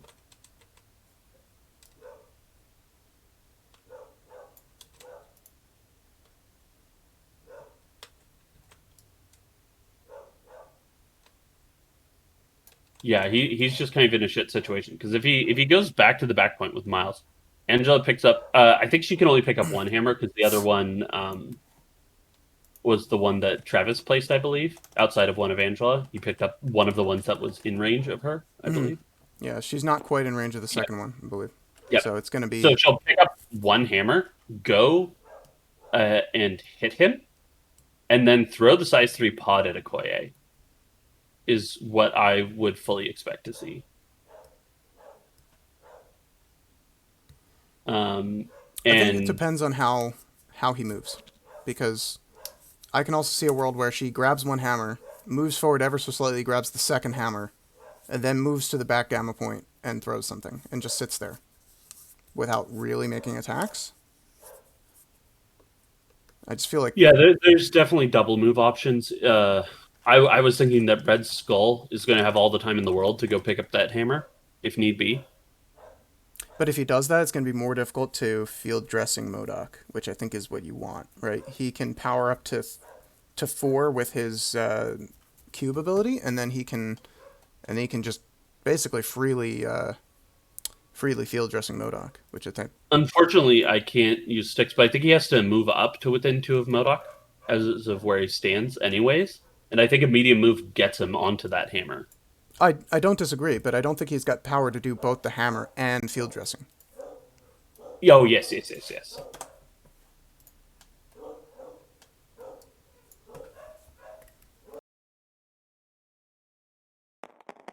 Okay, 4 dice. Okay, Miles is hitting again. 1 block so far. One hit, one block. Yeah, handling the crit. Oh. Okay, so that's going to be another point of damage. So he's going to pick up another hammer. He's just going to chill there. Yeah, I don't hate this because I don't think he's close enough to the gamma shelter to actually claim that. But I don't hate this because I feel like you have to take a risk here as Travis. You're so far behind in the attrition game at this point that if you're not risking something to try and pull yourself out of this hole you've been thrown in, you're going to see the situation get out of hand rather quickly. So while the safe play would be to retreat, I don't think that puts him in a position to bring this back from the edge. Yeah, sometimes you just have to play to your outs. And I mean, Angela with 1 hammer might not actually take him out because she has no mystic. And he does Uh, have 2 rerolls, is what you're saying. well, technically 3. If she does damage for the second attack. So let's say 2.5. if she makes a serious effort trying to kill him. Yeah. Oh, though Bitter Rivals is still kicked in, right? So, Yeah, that's where it kind of gets. Well, who cares if Red Skull's in 4? He sorry needs about to the be in dog. 3. Oh, pets stealing the show on any kind of broadcast has become a COVID tradition, I feel. Oh, is it? Okay. Are we talking about the lawyer that got turned into a cat? Oh, no.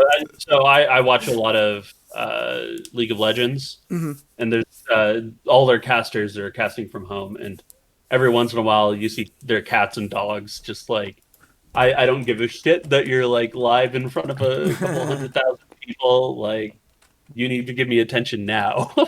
Yeah, that's right. God forbid the cat walks across the keyboard and messes up your stream. Ooh, okay. So Enchantress is thinking of just like abandoning Black Panther. I I like mean, this. I certainly would. He's got the hammer. She flies over the plants. Black Panther can't really give chase very effectively. I mean, maybe he can right angle move, long move around there and club her with his claws, but it doesn't seem ideal, certainly. Yeah, and especially because there's no way he's going to get the power to be able to downgrade her That's defenses. right. It is very likely that he does literal nothing to her outside of a push.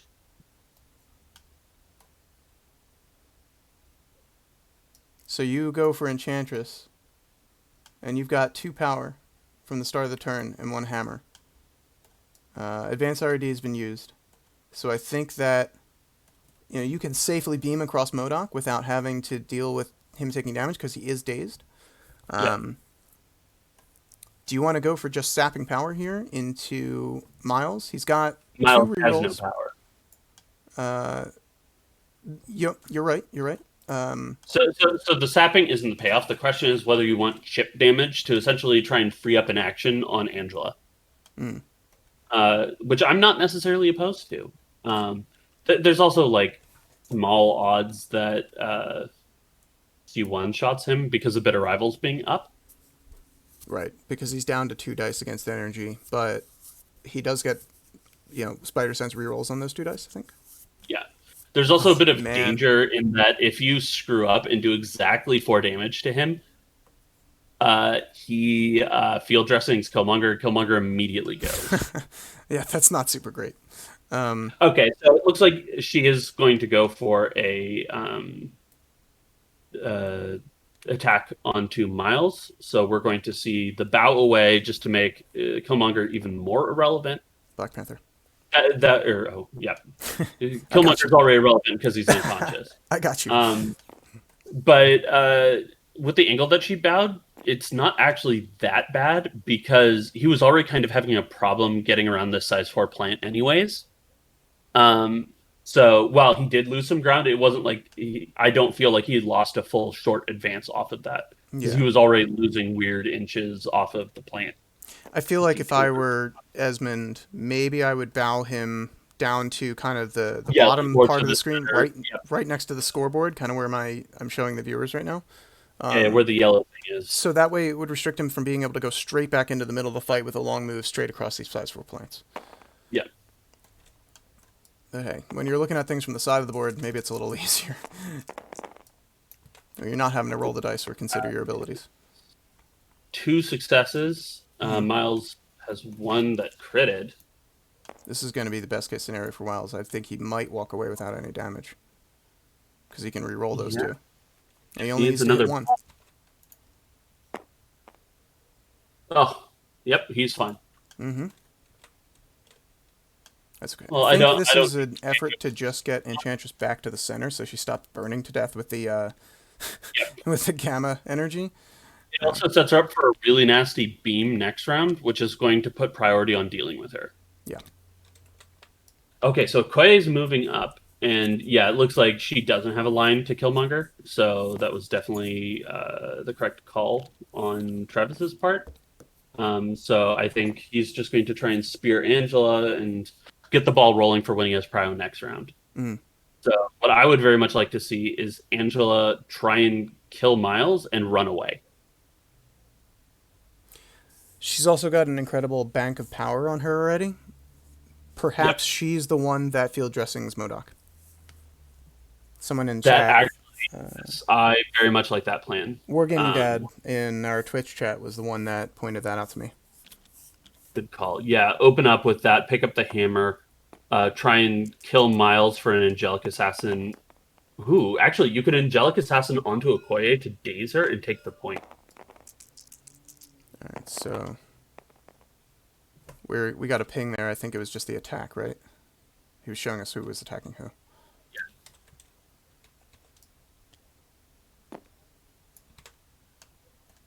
Trying to figure out what we're doing with this range 3 stick here.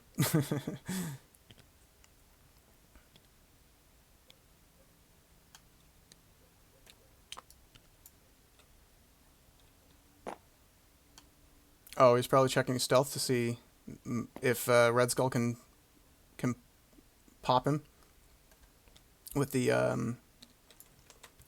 what's that attack called? Cosmic Blast. Shuffle Yeah, to the left near that tree. It's not a bad idea.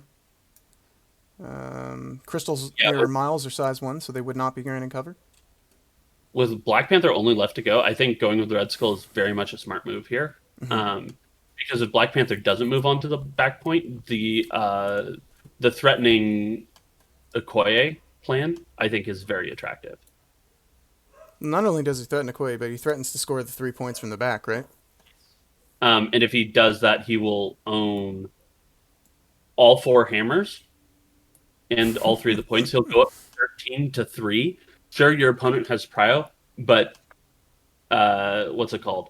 You got a healthy Enchantress in Modoc. a great position to beam. Angela, if you don't deal with her, she literally runs into the corner and nobody can follow her. And if you don't solve them while also dealing with a healthy Modoc and a Red Skull, they just win by virtue of sitting on those points anyways. Yeah. So I don't think it's likely that Red Skull blows Miles up here. No, What he am I? doesn't need to blow us up. Honestly, if Angela can just get the Angelic Assassin off of Miles, she can move Sword Swing onto Okoye, and even if she does no damage, throw the size 3 pod while landing on the Gamma Shelter. That's right. So, like, any chip is nice, because if she gets some chip, then maybe she gets multiple attacks into Okoye and can hold power. Mm-hmm. Um, And I think she can easily afford to. Oh, we saw the field dressing actually. There it was. She was holding a hammer, so she had to pay 5 for it. But that power's been spent. before he picked up. No, he did it before he picked up the hammer. He started with 8 power, spent 4, and then paid 1 to pick up the hammer. Gotcha. Thank you. Good. I miscounted. So we got 4 Angel's successes so activation. far. Yep, 4 successes into Miles. Rolls a crit, a block, and a hit, so he can re-roll only one of these dice because the others are already good. Yeah, so only 1 damage. This is why I wanted to see Red Skull go first, because it lets you see what's going on with Black Panther, and any chip damage he does means that you're more likely to get off an Angelic Assassin. Mm-hmm. Because now he has to do 4 damage to take out Miles in a single attack. But if Red Skull had done a point of damage, well, 3 damage is a lot more accessible. It's probably, I don't know, what, like 2 times as likely, ballpark, in terms of curve odds to get 3 successes than 4. Oh, you're talking to the wrong guy there. I roll dice by my sense of smell, basically. I'm like, whatever. I've got more dice than you. Seems okay. Let's just go for it. Never tell me the odds. Okay, another attack. Oh, Angela into this could Miles be again. okay. 5 successes is promising. So he's doing it minimum 3 damage. So it's essentially coming down to these rerolls, whether or not he lives. There's a blank, and he's gonna Wakanda reroll. It looks like. There's a block. He's got the block, which means he's forced to do the throw. Which is okay. I mean, he can pop behind and grab the size 2 plants. He's got the size 2 plants back behind him. I actually think he backs up a bit to get out of Killmonger's range. Go max back of Miles. Right, because of the Sword of the Xiphos placement effect. Yeah.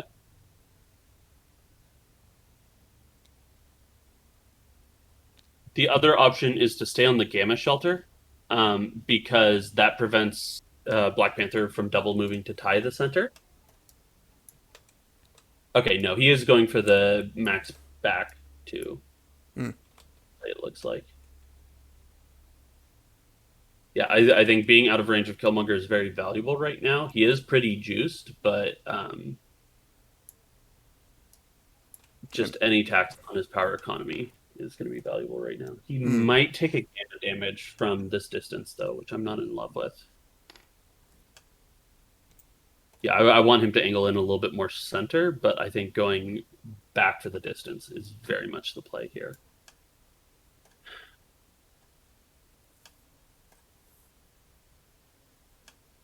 And again, I just want to harken back to, I think, how much of a negative effect waiting with Red Skull had here. Because now he doesn't get to wait and see what he needs to do with Angela relative to whatever Black Panther's play is, which is almost assuredly double moving onto the center.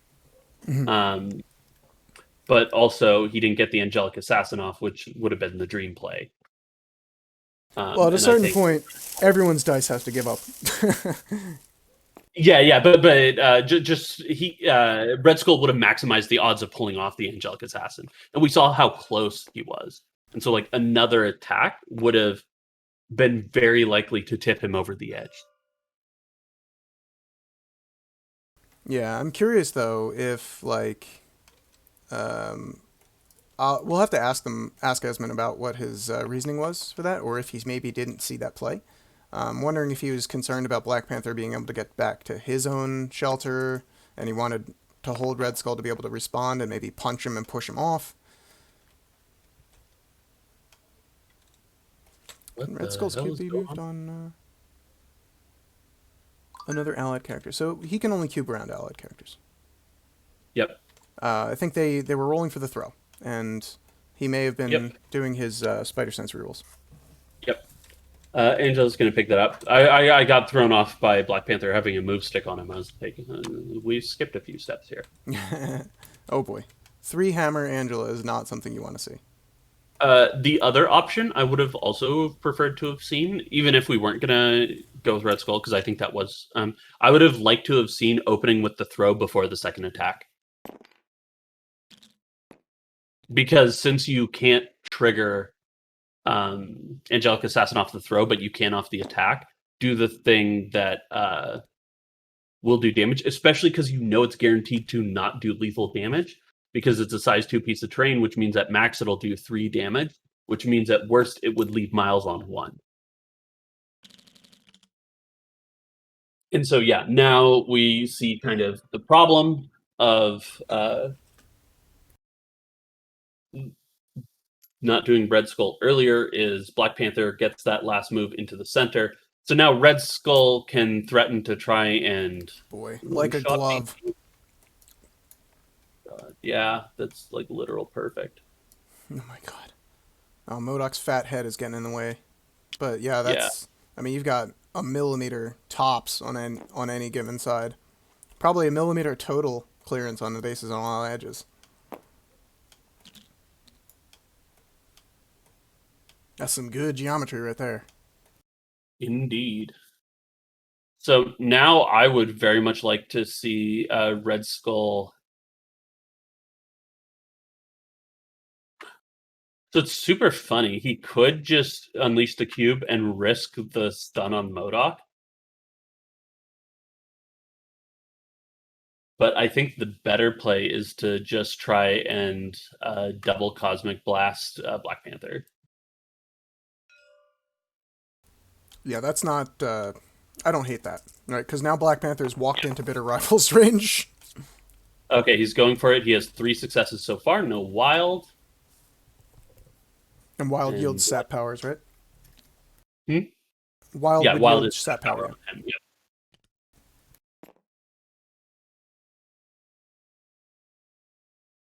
What is going on? Aha! The cube. Smart. bring Angela even further back. So that's why he didn't care about getting within 2 of the Gamma Shelter or 1 of the Gamma Shelter. He Yeah, was yeah. expecting to port her backward. This is why Red Skull is waiting. Because he's got 3 hammers on Angela and he wants her to get the heck out. Back to his home corners, probably. Yeah. Oh, Uh-oh, what's happening?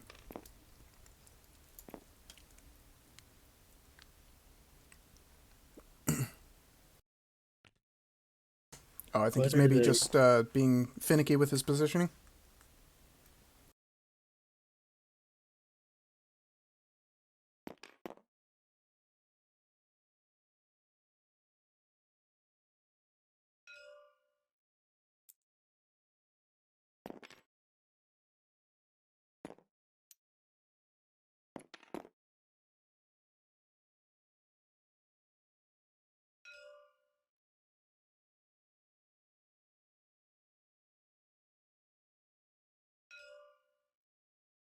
I think right now we're trying to discuss being in or out or how far along the tool Yeah, Angela wants to move. it's not showing the thing because they have the range ruler out and they haven't quite realized it yet, I think is what's going on. Or he's just deciding how much he wants to nudge it in.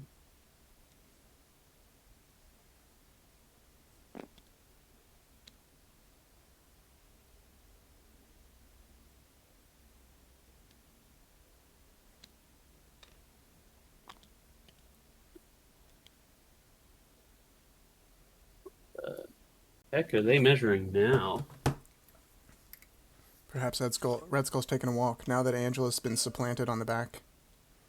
He's going to try and walk forward and cap the center Gamma Shelter to try and Yeah, okay, yep, yep. get the points and override the contesting that is being done by Black Panther. Yeah, I like this play because he just wants to rack up the score here. So he's going to go up to 10, I believe. All 4 hammers and um, 2 from the center, 1 from his back. yeah, so 7. And Travis is just going to score 1. So it's going to go 10-4. And if Killmonger doesn't have the most insane first turn, I think it's just lights out because Angela can just run away after that. Medpack's still in the cards, and Mm-hmm. he guaranteed has the power to medpack himself next round if it gets to that. And whoever the secondary person who's going to try and hunt down Angela will just get disarmed. I think Killmonger's going to have to chase Angela down. If you let her walk away with those 3 hammers, you're screwed. Yep. Do you think we see a charge into like a Black Ops strike? Yeah, I think it's the only viable option. We're going to see an all you've got force kill on Angela, and if it falls apart for whatever reason, um, oh, he might have bitter rivals onto Angela. No, No, okay. he's going to drop it on Red Skull. And then Well, no, I Angela's meant moving forward. Red Skull might catch Angela in the aura. Yeah, I Is think he what I does. was. Oh, I thought they just measured and it was just out. Oh, it looked like it was in. We'll see when they get to dice rolling. Yeah. Either way, that's going to be very effective, and that might be the comeback Travis was looking for. Yeah. Swing turns. Wargaming Dad coming in with a suggestion. Do you Venom Blast with Miles instead of activating Killmonger early? No, because if Angela lives, she's going to do something very similar. So like you just have to KO her. Like I don't think there's an option here. Oh, interesting. He's not going to blops it. He's just going to normal charge. Well, charge is not. You don't have to declare the attack you're using until afterward. So I think he's Well, just the examining his fact that he's options. measuring range 2 is what I Yeah. was looking at. Well, he's measuring options, and he's probably also trying to see how far the hammers come towards him. That's fair. But I think the Black Ops strike has to be the well. Actually, it's after the attack is resolved, right? Yeah. So the place doesn't matter because Angela would be KO'd if he pulls this off. He wouldn't. He wouldn't place. She'd be gone. Yeah, yeah. Um, Yeah, I'm not contradicting you. I'm backing up what you're yeah. saying. I'm just okay. So Killmonger. Yeah, I think so. It looks like he already paid for the charge. I think you go for the Black Ops. Well, because if you one shot her, then you don't have the power. Okay, I think you open with vibranium weapons. Yeah, and you kind of have to see where it goes from there. Though the Black Ops strike is very tempting because it does place you onto the enemy gamma shelter without another move. You mean if you don't kill her? Yeah, but then that gets a little bit gambly on like how many hammers you're actually going to be able to pick up. Okay, so it looks like she was caught in bitter rivals because she is only rolling 3 dice here. Ooh, that's going to be a bit of a rough roll for Killmonger. He's only got 4 successes here, and it looks like he did go for the blob strike. The bops. I love it. Or 8, right? Yeah, because this is his first attack. And Angel blocks 2. She only takes 2 damage here. Gets staggered though. There's something.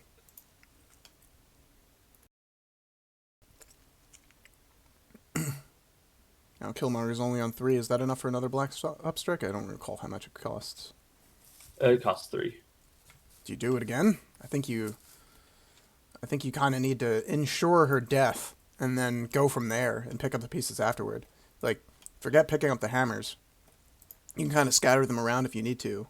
You've got the characters to pick them up. The other person doesn't. But if she doesn't die, you're screwed.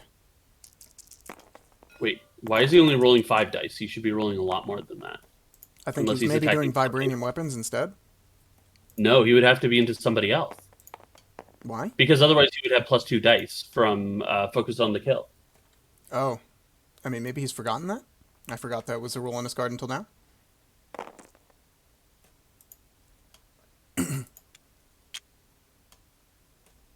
Uh-oh. Guess we didn't deal damage with that? I saw a checkmark go down. That's so bad. Holy shit. Oh, yeah. That's not ideal. Because now you disarm, I don't know, whoever you're feeling. Storm, Miles? Black Panther? Miles. I think it's BP or Miles, and I think you disarm Miles and just try and straight kill Black Panther with Psionic Blast into Psionic Blast. Yeah. Or just beam 3 people with frickin' Enchantress here. That might not kill him, though, so... Psionic Blast is probably your best bet for getting that done. Though all of your characters you got to consider are under the aura from the Bitter Rivals right now, so your offense is a little bit less at this point. I see a disarm coming out.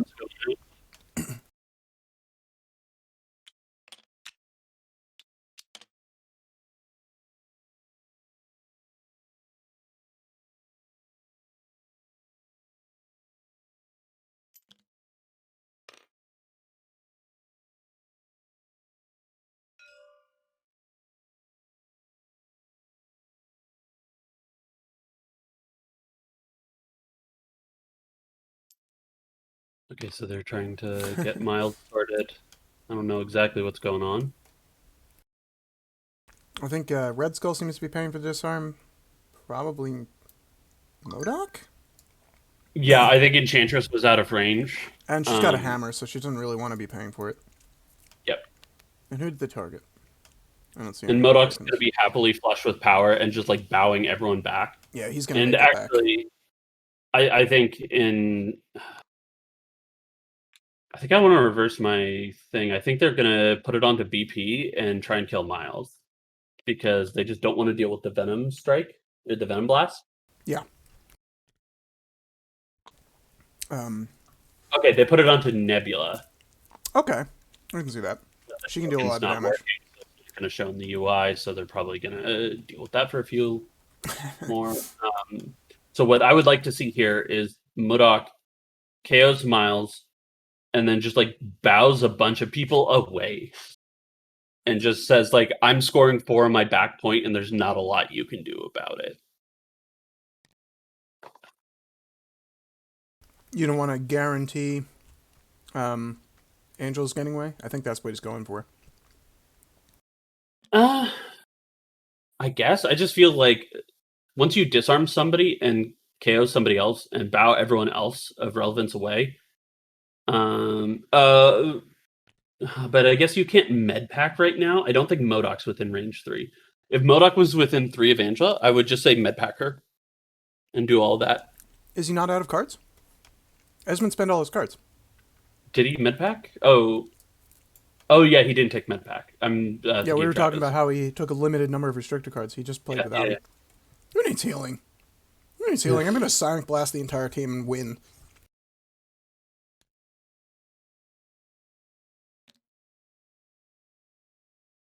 That's Modoc. He's still excellent. Just in case you had forgotten.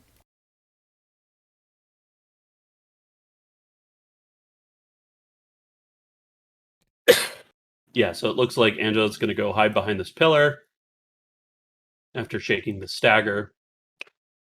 And that should just be 3 points that Travis is never going to get his hands on for the rest of the game. Which at that rate is going to be, what, a max of 2 turns? 3 and 3 is 16 right there onto his points. So if he scores no gamma in 2 turns, Angela wins. Yep. And starting at 4 points, if if Esmond is earning 3 points from each of the hammers, then I'm not sure. Even if he caps all the gamma points, can he catch? I don't think so.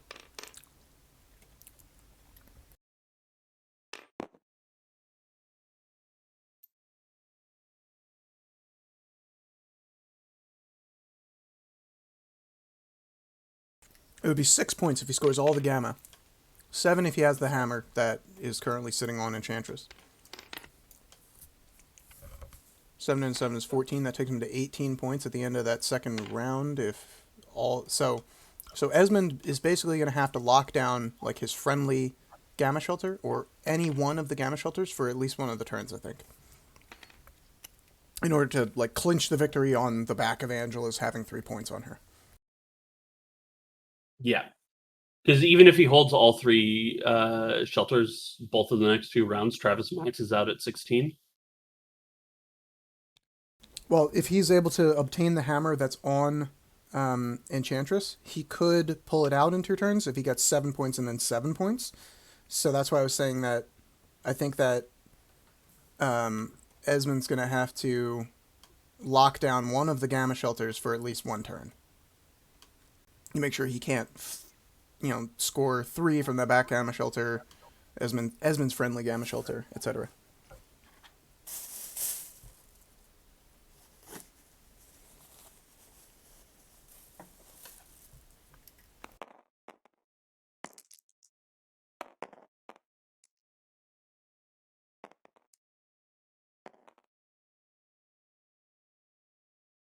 I'm so confused as to what's going on right now.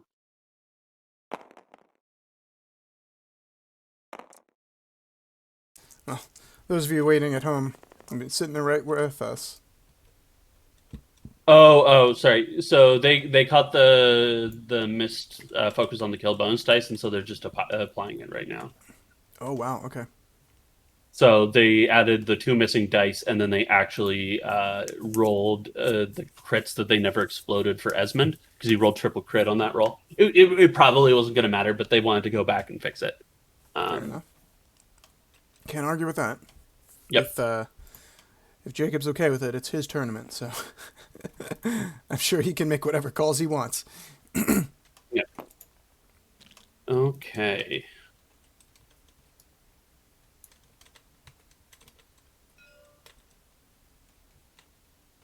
All right, so it looks like I got a ping on Black Panther. Maybe we're going for Mantle?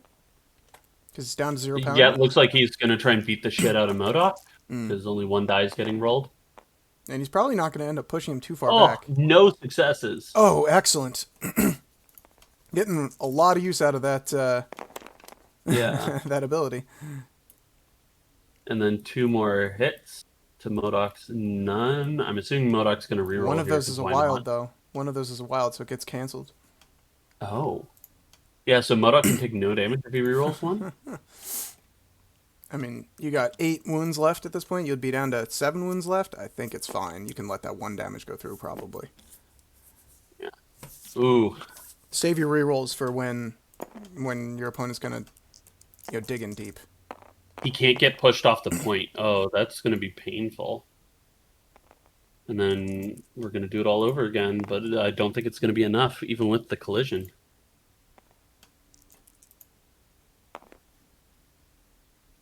Yep. Okay, so all the rerolls came through finally. 4 successes to 1. Mm-hmm. So 3 damage. One's a crit though, right? No, these are the rerolls. Oh, I see. They process the push before they finish their rerolls. That was not clear. That should have come first. Yep. Okay. Or maybe it was a second attack. I could be incorrect in that, but they just went through all the rerolls now. It was a blank originally. Gotcha. We're gonna do a pounce in here. Do you wanna? Oh, I don't think they can pounce into. I would not let that pounce go through if I were Jacob. I think that's gonna contact that base pretty squarely. Yeah, we'll see what the Angle police have to say. Oh, okay. Sus, highly sus. But Black Panther. I'm gonna let it go because I'm a commentator at the moment. I am not in charge of this game. Okay, so I think Black Panther actually does have 1 attack left, but he doesn't have the power to discount it. So he's just going to have to straight up do 2 damage with a single attack. Otherwise, Enchantress is going to have the time of her life with a 4-person beam, it looks like. Yeah, I mean those. Oh, I think he was trying to do a Hail Mary pounce on her to get the hammer off. I think he must have used 2 attacks on MODOK. Okay, yeah, Enchantress looks like she's going. Oh, maybe she doesn't go for the big beam play. Maybe she just tries to one-shot Miles with an Enthrall. Oh. Because she's out of 3 of Skull. Oh, so that's good. Yeah, Enthrall is her big spender attack. That is Yep. Mystic attack. And slow, if stun, she and slows, yeah, even if she just slows him. Why only 7? Okay, maybe she is in Bitter Rivals range. My understanding was she was not. It's pretty darn close. I think. Oh, if and she's Miles within range just 3 crits of... out of his fucking mind and is taking no damage. Excellent. If he's within 3 of Miles to hit him with an attack based on stealth, he's got to be within 3 of Red Skull because based on a triangle, that hypotenuse would be longer, right? So there's no way he's out of Bitter Rivals. Okay, well that's rough. Only 1 damage from the attack, and she would have to follow up with energy, which just isn't going to cut it. So... Do you want to get 3 characters, go into Black Panther, Storm, and Nebula? Oh, actually she does have 3 power remaining, so she could just try and hit Miles again. Oh, I see. But the odds of 4 damage on 7 versus 3, no rerolls involved. But any wilds going into Miles, we'll put those conditions on. 1 wild is a slow, which is great. Means he can't chase as well. And then you've got... Okay, it looks like she's going to bow him into doing just a Giga Beam. I like this because it gets him further away from those tokens that are on Angela in the back of the board. And it puts him in a position where Esmond can get a beam on 2, 3, or 4 characters as he chooses, depending on if he wants to, how much he wants to blow up or fuel up other characters, etc. Yeah, Travis is also running out of pieces that can actually stand on the secures. Everyone's injured. And if he holds the middle and the home or the enemy shelter, he just wins, right? Right. Okay, so this is into Black Panther, I would assume. Yeah, so it looks 2 like we damage. didn't go through with the bow, or the and Siren's Call, I mean. Yeah. And then next into Storm. 3 successes and the double sap.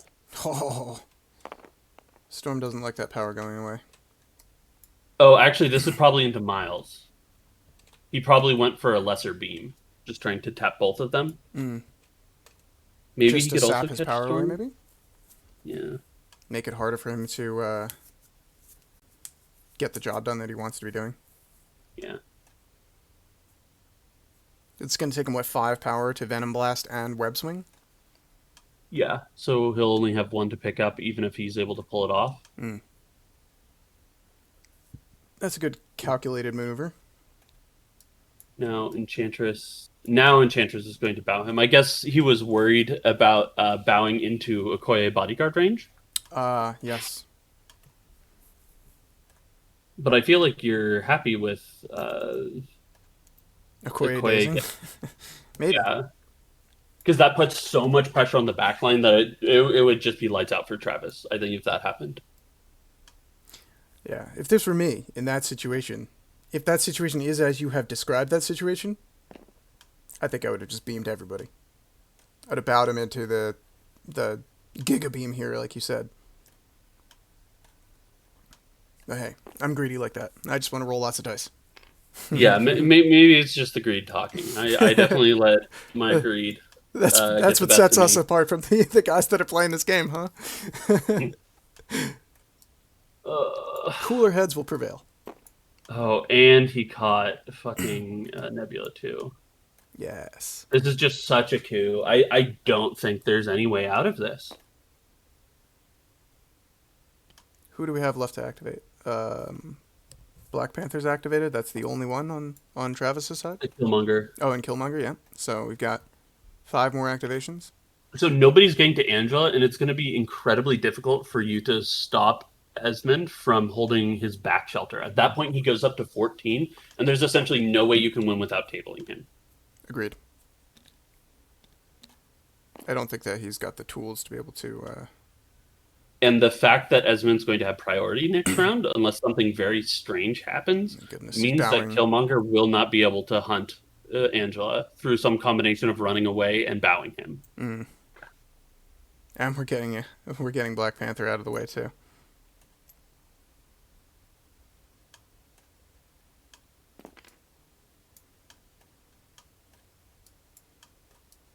Yeah, so despite playing Cabal, Esmond managed to turn this game into a bit of a dash guard game.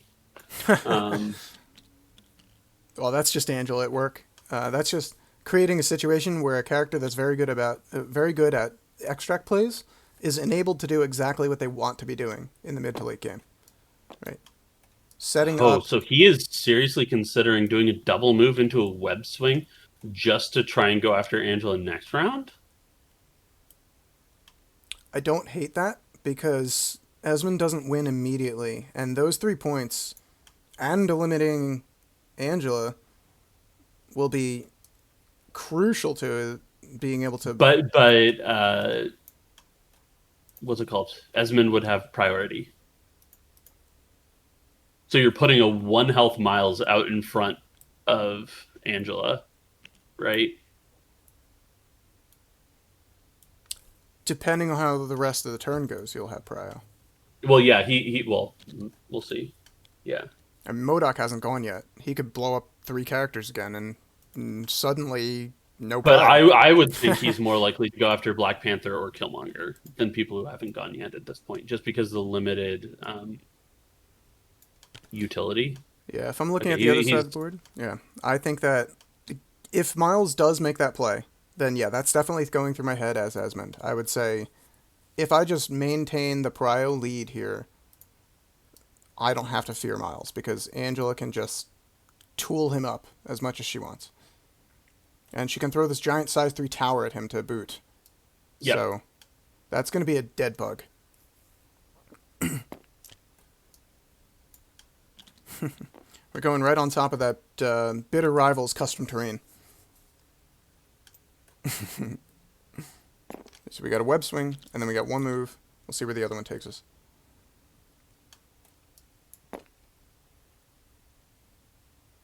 Honestly curious, do you go on top of the tower? Size 3? You get cover from everything else trying to go at you, and it means that if Angela sneaks away to the other side of the building, you won't like lose line of sight or anything. Oh goodness. Miles has 4 power. Does he give up his life to all you've got these off? No. Right? Oh, there it is. He's doing it. No, this can't be the right play. What the fuck? If I can't Oh have these shit. hammers, no one can.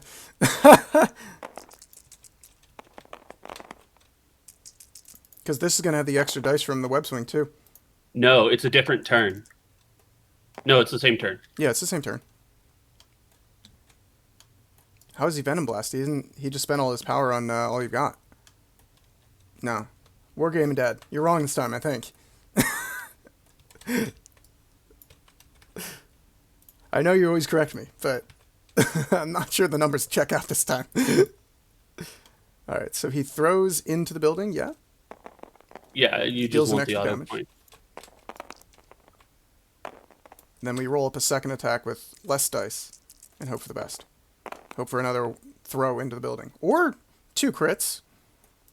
And 2 Yeah, hits. okay, he's just gonna straight up kill her. Sure. And he's gonna get KO'd for the privilege. Sure. That's okay. I think with a lot less Oh, that mobile... was super important. Because this is still not great for Travis, but it is actually winnable. Mm-hmm. Yeah, that was a good Because I don't think get out of Skull trouble can thing. physically go pick them up. Yeah. So it takes those 3 points out of the game, which means what's it called? Esmond's top priority right now is just keeping Enchantress alive.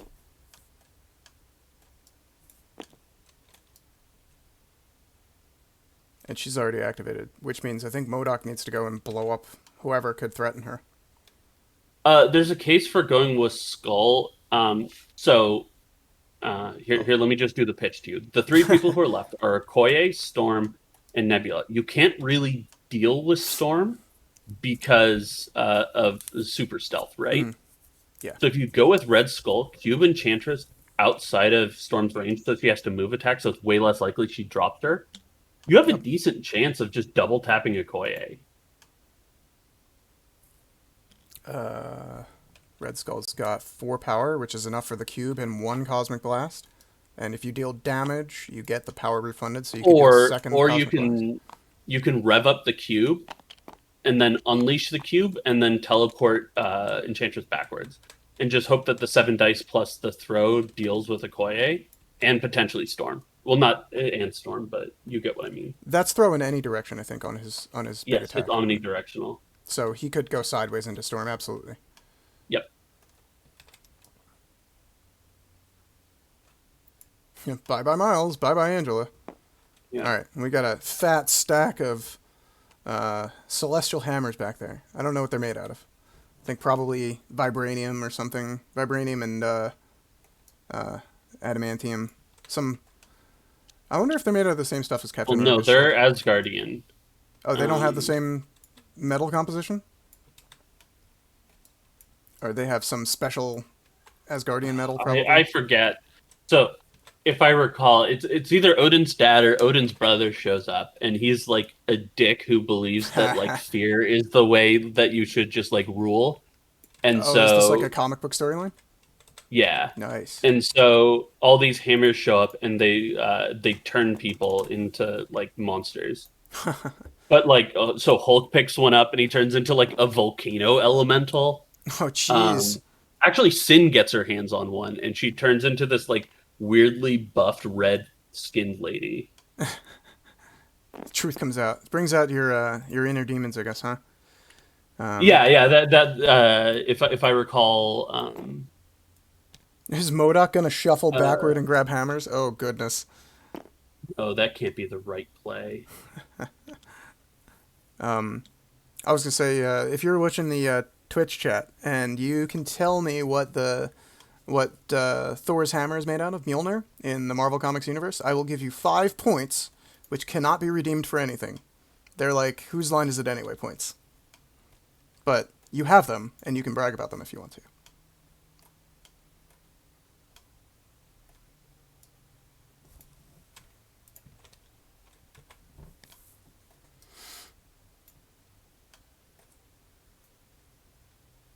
All right, big picture time. Let's take a check. Right, we've got 1 hammer on Enchantress. And it seems like Esmond is primed to get the middle point. That's 2 points. And, maybe MODOK or Red Skull can blast somebody and move backward.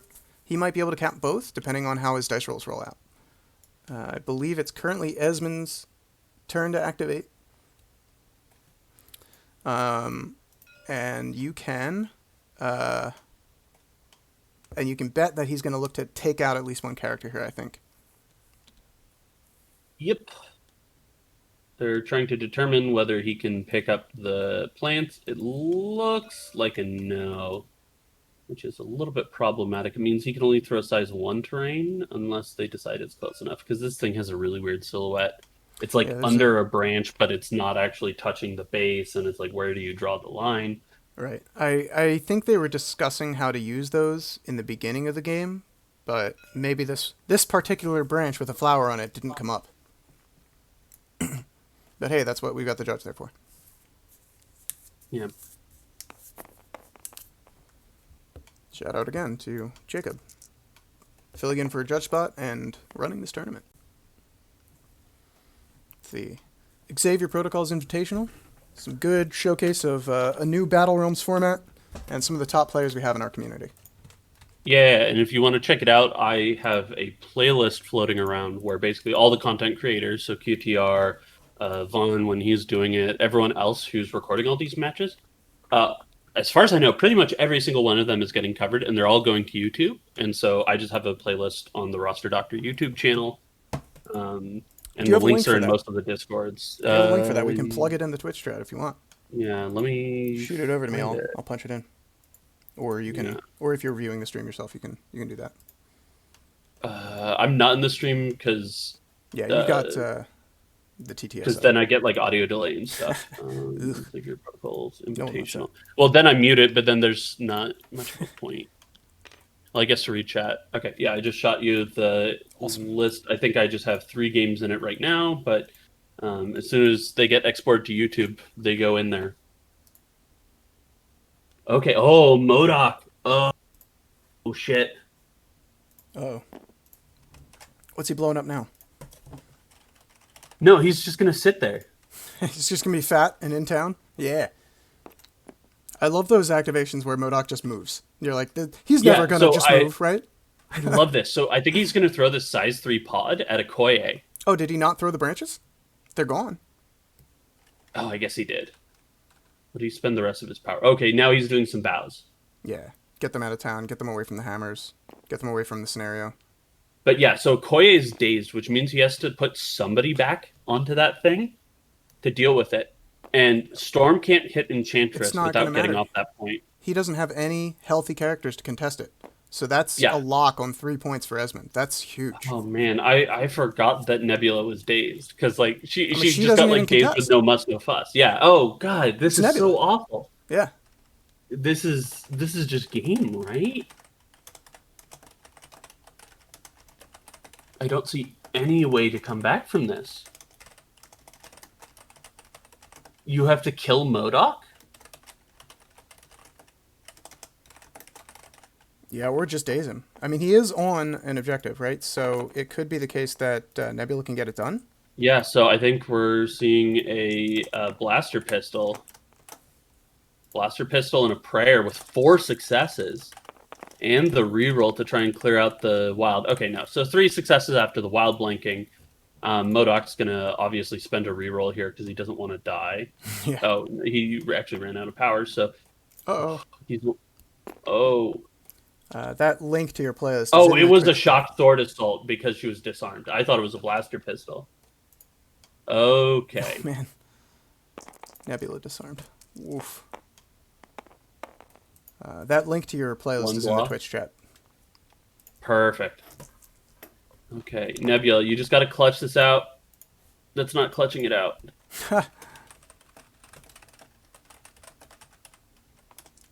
I'm guessing she didn't have enough power for the extra shock sword assault. She had to go with her pistols or unfortunately. So that's 1 damage. MODOK lives on 1. Excellent. Seems fine. Storm can take him down, right? Yeah, but the problem is if Storm does, Red Skull just moves onto there. Or it just kills Nebula because he's scoring 2 already. Oh. How much power does Storm have? There's a little piece of terrain, the spikes near Black Panther. She could move up, throw the spikes at MODOK, and then move on to the center. or something, or move on to the back point after that. Yeah, maybe that throw Yeah. is able to get because it'll deal 2 damage, right? So Modok would need to block both of them, and Yeah, with no rerolls and 2 dice, that's pretty iffy yeah, for he can't him. re-roll on dodges, so that's not great for him because he needs to block both of them to not die. And then maybe she can just scoot back onto the back gamma shelter and hope for the best. She wouldn't be able to capture the center one because Red Skull's currently on it. It seems like a silly move to do that unless you Yeah. want to try and dictate what Red Skull's capable of doing. But I mean, I'd really be thinking about throwing that tiny little piece of terrain at him.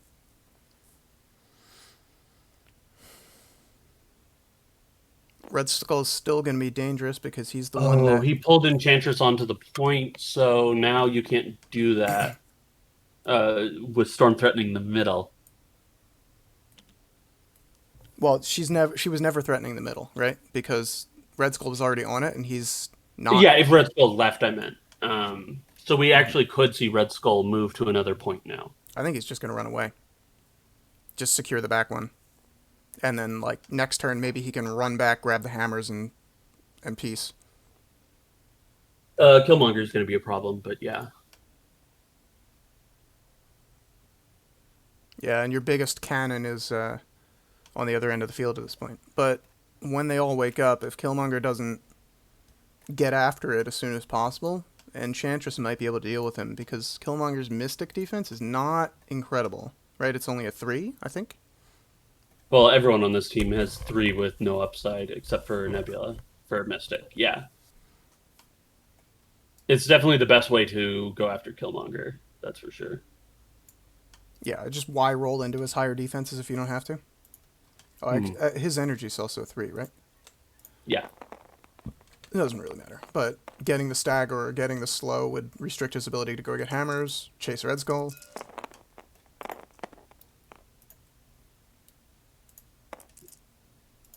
Oh, but she's only got 1 power. She might not. Oh, I guess she would build enough to do the enthrall.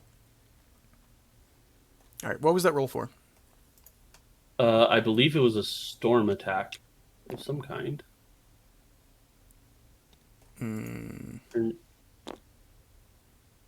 Now I'm just even less convinced. I think it was an attack into somebody, but 4 dice.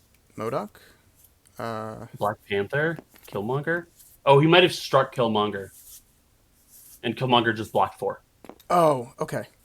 Oh, you're saying it was He 4 was defense he dice, was right? fishing for the push to try and limit Killmonger's access to the hammers. Yes, I understand. I think we're grabbing all the wrong bases here instead of tools. Yep. Yeah, that's kind of what I was thinking, but I was expecting Storm to reach out and throw the spike. Oh, wait. Are we gonna do it? He's got Yeah, I 7 think we're power. gonna do that, and if it takes him out, she'll try and kill or take out Enchantress. Enchantress is at 2 wounds remaining. Oh yes, she's used 1 action to walk to where she is. Looks like we're rolling for Modok. 1 block is not going to be enough, but he can reroll. No, he cannot reroll, so that'll be a daze on Modok.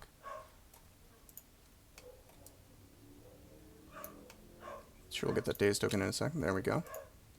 Players are good about keeping up. And we do have Enchantress in range, so if she can blow up this dice roll, maybe she can make it happen. That drops a hammer, removes the ability to score on the center gamma shelter, and with no one left to activate, that'll just be like a points shift, basically in Travis's favor if he can roll this out. And she's still hit by bitter rivals, so he pays to get past her defenses. She rolls 1 block, but man, that was an explosive attack roll from Storm, and that is going to bring Enchantress down with a daze, and I believe, yeah, we just don't have the daze counter out yet, or daze token out yet, but yeah, that might be Travis showing signs of life here. Yeah, so here it's going to go 11-5. It's going to be a lot more attrition focused than I think we were originally planning when things were going a little bit more his way. I would very much expect to see MODOK come out of the gates with an explosive set of attacks I and think just you. trying to do as much attritional damage as humanly possible. I absolutely think that you do need to do that. We're gonna field dressing. Who are we field dressing? Okoye? Yes. Okoye. So now you So can Okoye score can your pick up back the hammer gamma and go to the points. middle. Yep. You can score the middle gamma point with Okoye.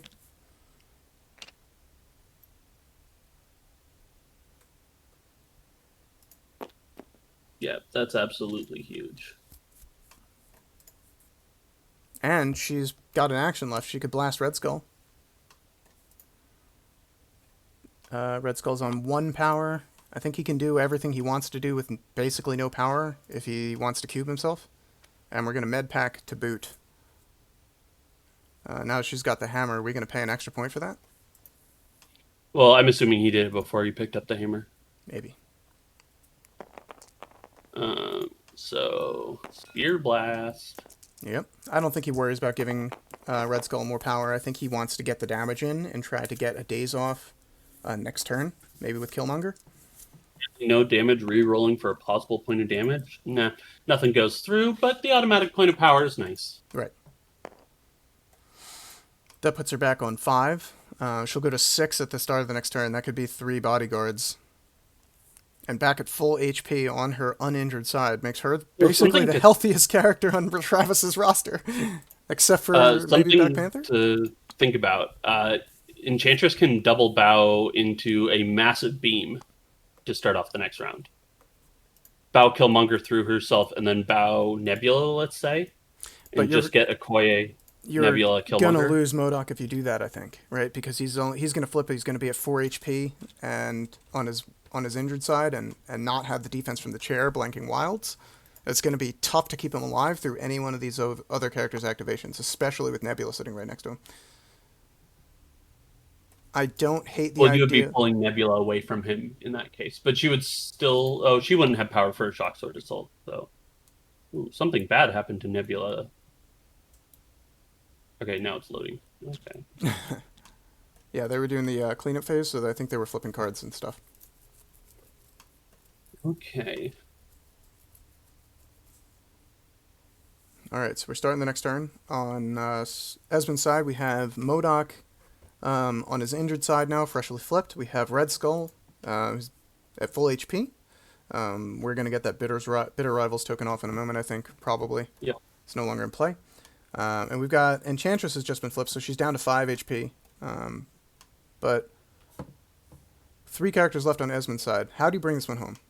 Against it has to be MODOK or Enchantress, and it really depends on how you're thinking about this game. So I could very easily see Enchantress doing the bow play, because I think it actually prevents Killmonger from getting on the hammers, which means if Red Skull lives, no matter what, he's scoring you 3. Mm-hmm.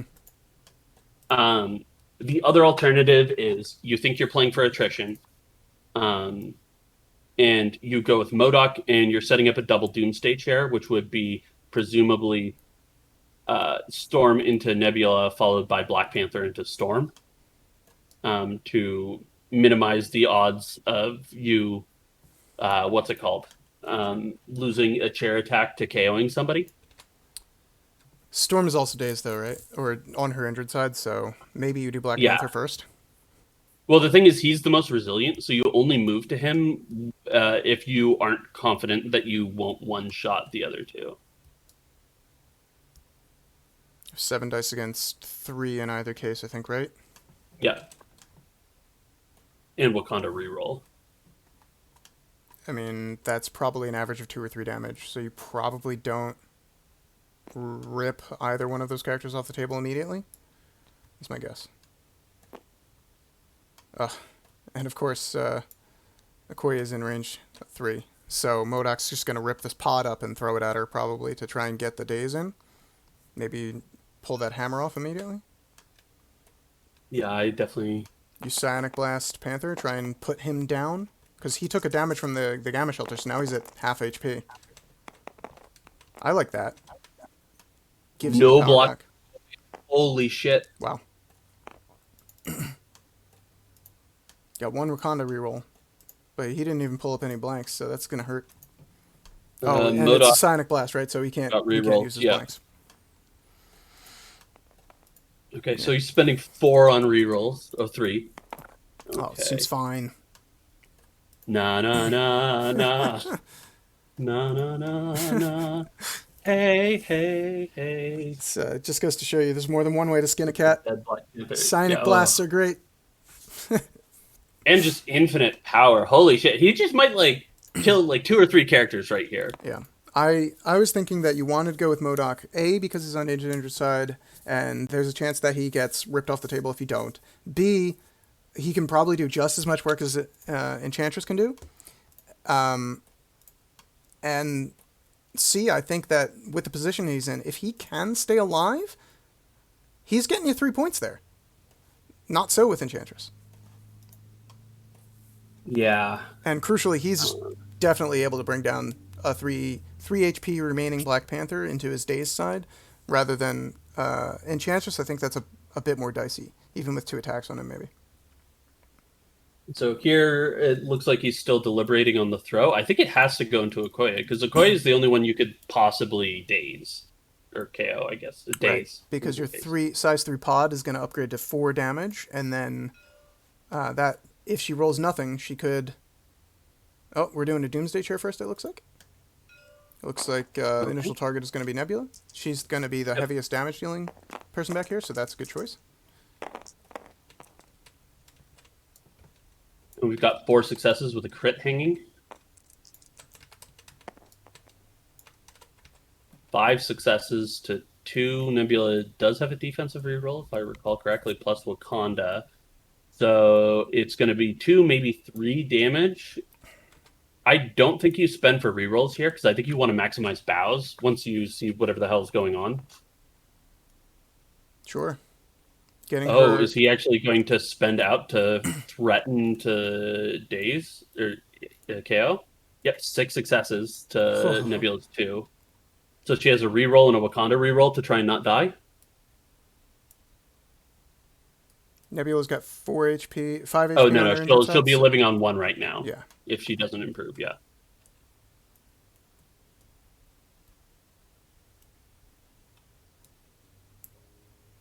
I mean, that's actually excellent, right? Because then you don't lose the Doomsday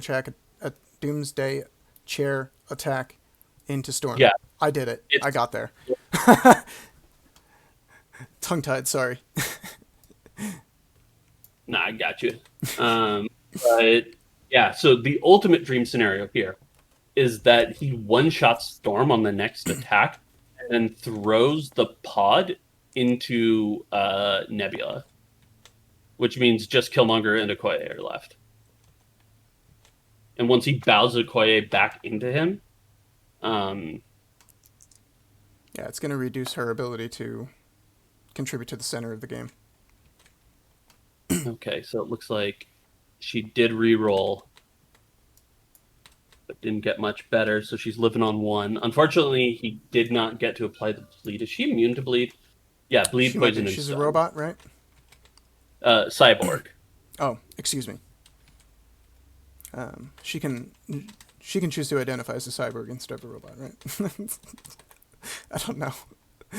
I don't know if Marvel draws the line very clearly. They've got like LMDs and all sorts of other stuff. That is entirely fair. And then the bounce into Storm is looking promising for an actual takeout here, but the defense is looking good. Oh man. Coming in with 3 blocks right on. Now? He does get the bleed, which is a nice little bit of annoyance. Yeah, if he can leave her on like 1 HP, that could lead to a basically a stagger because she would have to choose to shake that bleed or die. Yes. So the question is, how much is he going to spend on rerolls right now? Because he's guaranteed gaining 1 power for doing a damage. Or not guaranteed. Theoretically, he could reroll into no more successes, and Travis could reroll his into a success. I think you spend 4. Or I think you spend at least like enough that you want to end up with 4, right? So you could spend down to 3. Could reroll Okay, back he up. elected to not do any rerolls, so I'm expecting we're going to see a throw and 2 bows here. Get Nebula away. Yep. So, well, no, I think he's just going to finish off Nebula, Gotcha. even though it's like a waste of a size 3. Just get rid of a character. You want the reliable Yeah, and she's got right more now. power. She's got the damage. Yeah, and Yep. this leaves him perfectly at 4 power. He can bow 2 characters, so he probably bows Storm back and he bows Okoye back, knowing that Okoye is within range 3 because we measured it at the start of the turn, or sorry, Esmond measured it Yep. earlier, to get them out of the like they can't throw their weight around as much. Yep. So yeah, I would very much like to see making sure Okoye gets out of, or not Okoye, Storm gets out of range 4 of Enchantress, so she can only make 1 attack. And then Okoye getting out of range 2 of anybody, so kind of going in the Off towards opposite diagonal direction, the off big towards the building. Yeah. side 5 building. Yeah. I don't know. I wouldn't push her down towards my friendly area or my friendly deployment zone if I were Esmond, because I fear the chance that she just runs twice and grabs 3 hammers. Yeah, not towards it all. Towards Modoc, you want her, I would, as towards Modoc as you can without leaving her in range 2. Agreed. Don't give her the chance to unload her big spender with a hammer. Yeah, I think this opens up too much double move onto the backboard edge stuff. I'm actually really afraid of that now. Range 3 This is seems about a medium move-ish, so I don't think she gets there this turn. It's pretty far away. okay. If she's out, that's actually kind of promising because it leaves her out of 4 of Modoc, I believe. Okay, yeah. If she's not threatening to take the hammers, then I am very much in favor of this placement over what I previously suggested. Because otherwise, you might see double spear blast, just trying to soften up Modoc so that a storm can like do a throw, finish him off. So, do you go with Killmonger? Or do you salvage Storm and Okoye?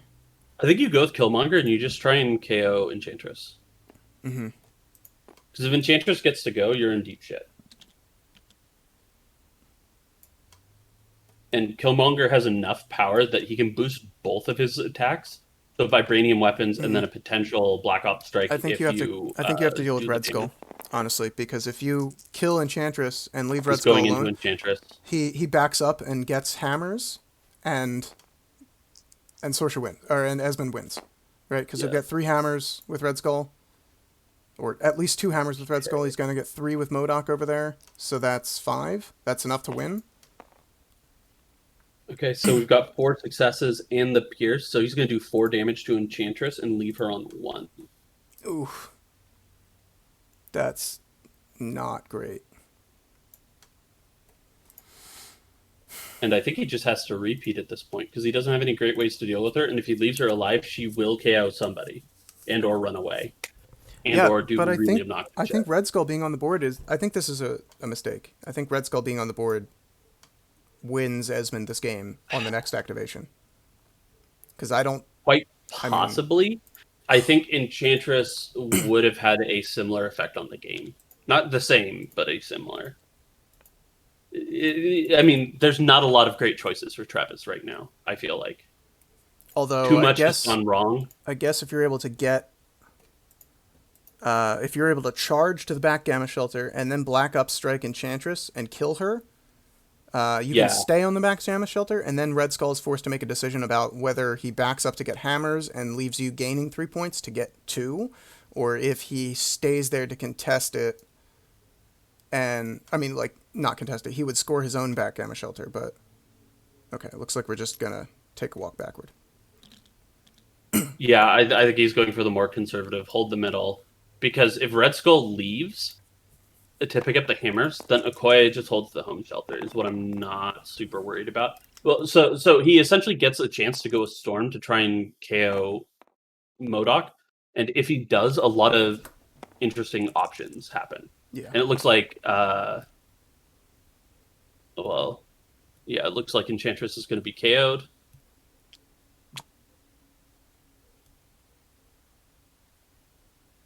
Yep, we've got another kill counter going on to Killmonger, so that's pretty telling there. Yep.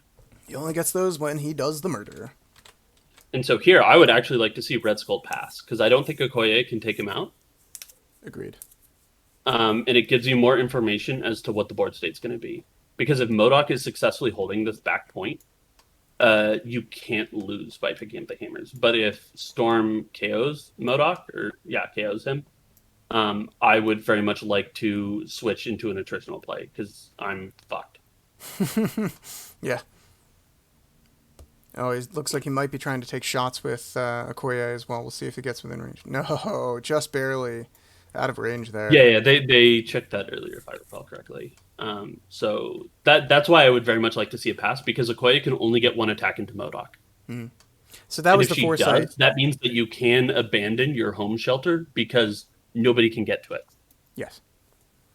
That was the foresight that we were missing earlier because he bowed Okoye ever so slightly towards his deployment zone, Esmond did, so that way it would take Okoye outside range 4 from MODOK and eliminate the chances for the double tap there.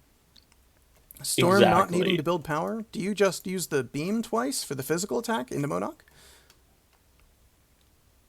She can power it up once with her Eye of the Storm You ability. definitely want to move, ideally to pick up the size 2 shelter over on the other side of MODOK and throw it at him, right? Oh, she'd have to move very far to do that. I'm not sure she's going to be able to get there and still With make a an range attack. 3 pickup and a medium move, maybe?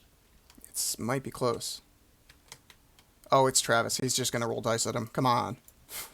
I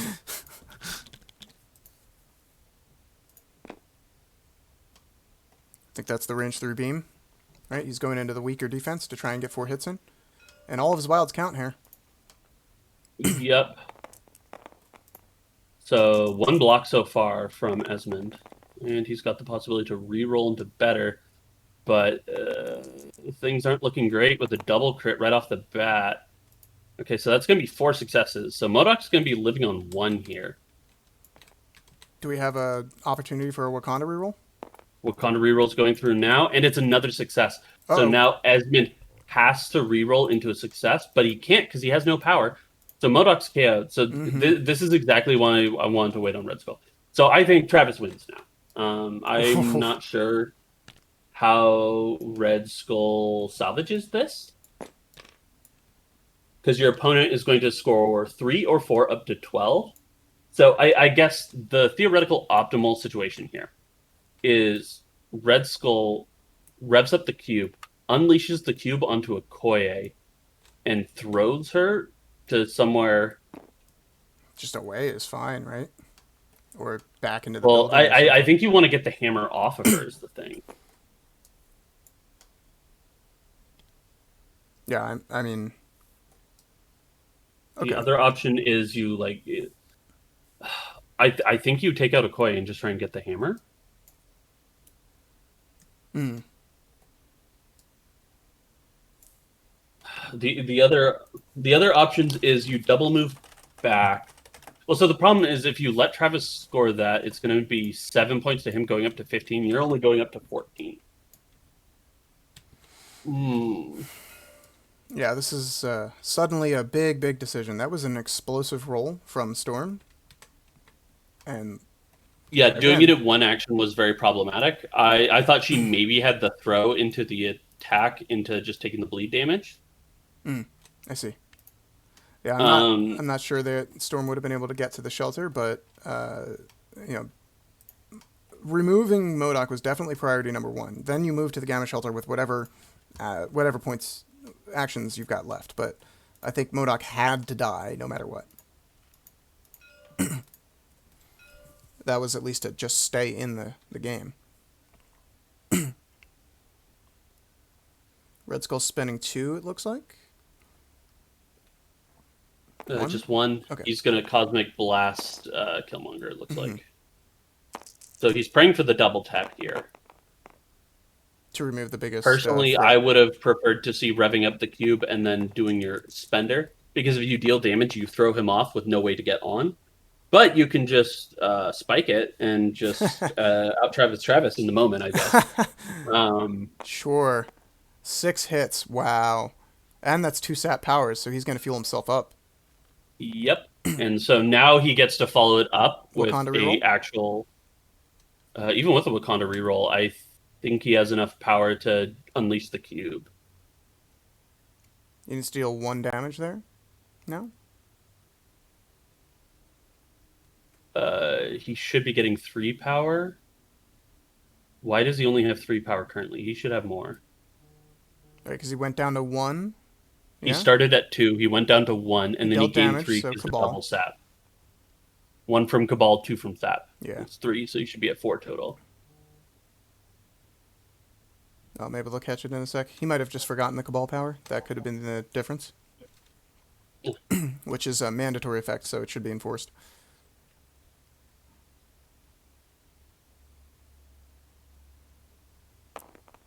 I don't think Okoye can run to the hammers, Oh, but she could just kind of take Killmonger's spot, though.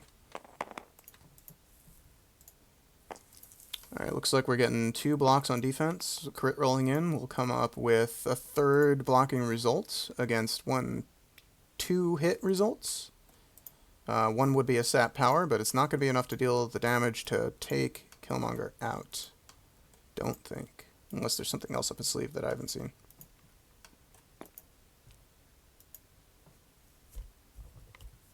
We're going to try and move up Okoye to probably threaten Hammer Collection next turn, but also to contest this back damage shelter and keep Esmond at 11 points. yeah, this is lights out. There's no coming back.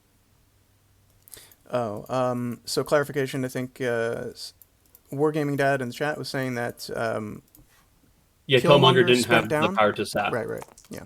I double checked him with 4 and just assumed he was flush. But Thanks, I forgot Wargaming that Dad. was all from the attack. Yeah, good catch there. And then attack Oh, into- Okoye's probably trying to give Red Skull his comeuppance. Yeah, and I think she's got the flurry. She might actually just daze him and win the game on the spot. Boy. Not on the spot, But, it makes that mountain that much harder to climb, right? yeah. So he just needs to do 2 damage here. Oh, he's rolling a reroll that he forgot to, I believe. Okay, yep. So no bonus damage, and no for the strike. So 3 successes with the Pierce. No Oh, she blocks? doesn't have Pierce. I'm thinking of someone else. Yep. That'll just Oof. take him out, and that's just. Yeah, I that's a would daze not be there. surprised if they call it here. Right, we see Travis earning 3, 4, 5, Yep, 6 they points called from the Gamma. GG. We should hop in for the post. All right, I'll see you over there. Yep. Stay tuned for the interviews. Turn 1 days with Angela too. that lost me. That That was massive. So that was a very aggressive Wakanda forever for me to get back in the game. Because your turn 1 was so good. I think you were going to get 6 VPs to my 2. 6. Yeah, So 6 I to was 6 to like, 2. I have to be desperate and go for the Mhm. Wakanda forever to maybe Dave's Angela to maybe stop that so I can get points parity. Hey guys, do you have a how's moment it to going? do a quick interview for us after the stream? Yeah, for sure. First of all, excellent game between the two of you. Thank you for letting us join and broadcast this to the community. I mean, I think this is one of the swingiest games I've seen in some time. I know that Gamma, especially combined with Hammers, is known for being a pretty explosive crisis combination. But I'm just interested to hear your opinions on, how this flip-flops back and forth. Well, we could start with Esmond. Did you see some of these crazy explosive dice rolls coming, or were they part of the plan in allowing for them, or were you just kind of thrown for a loop sometimes? No, absolutely not. Like turn 1 when Angela got dazed, that was already a very bad sign because if she didn't, then I would have went up 6 to 2. So I guess that was the first swing.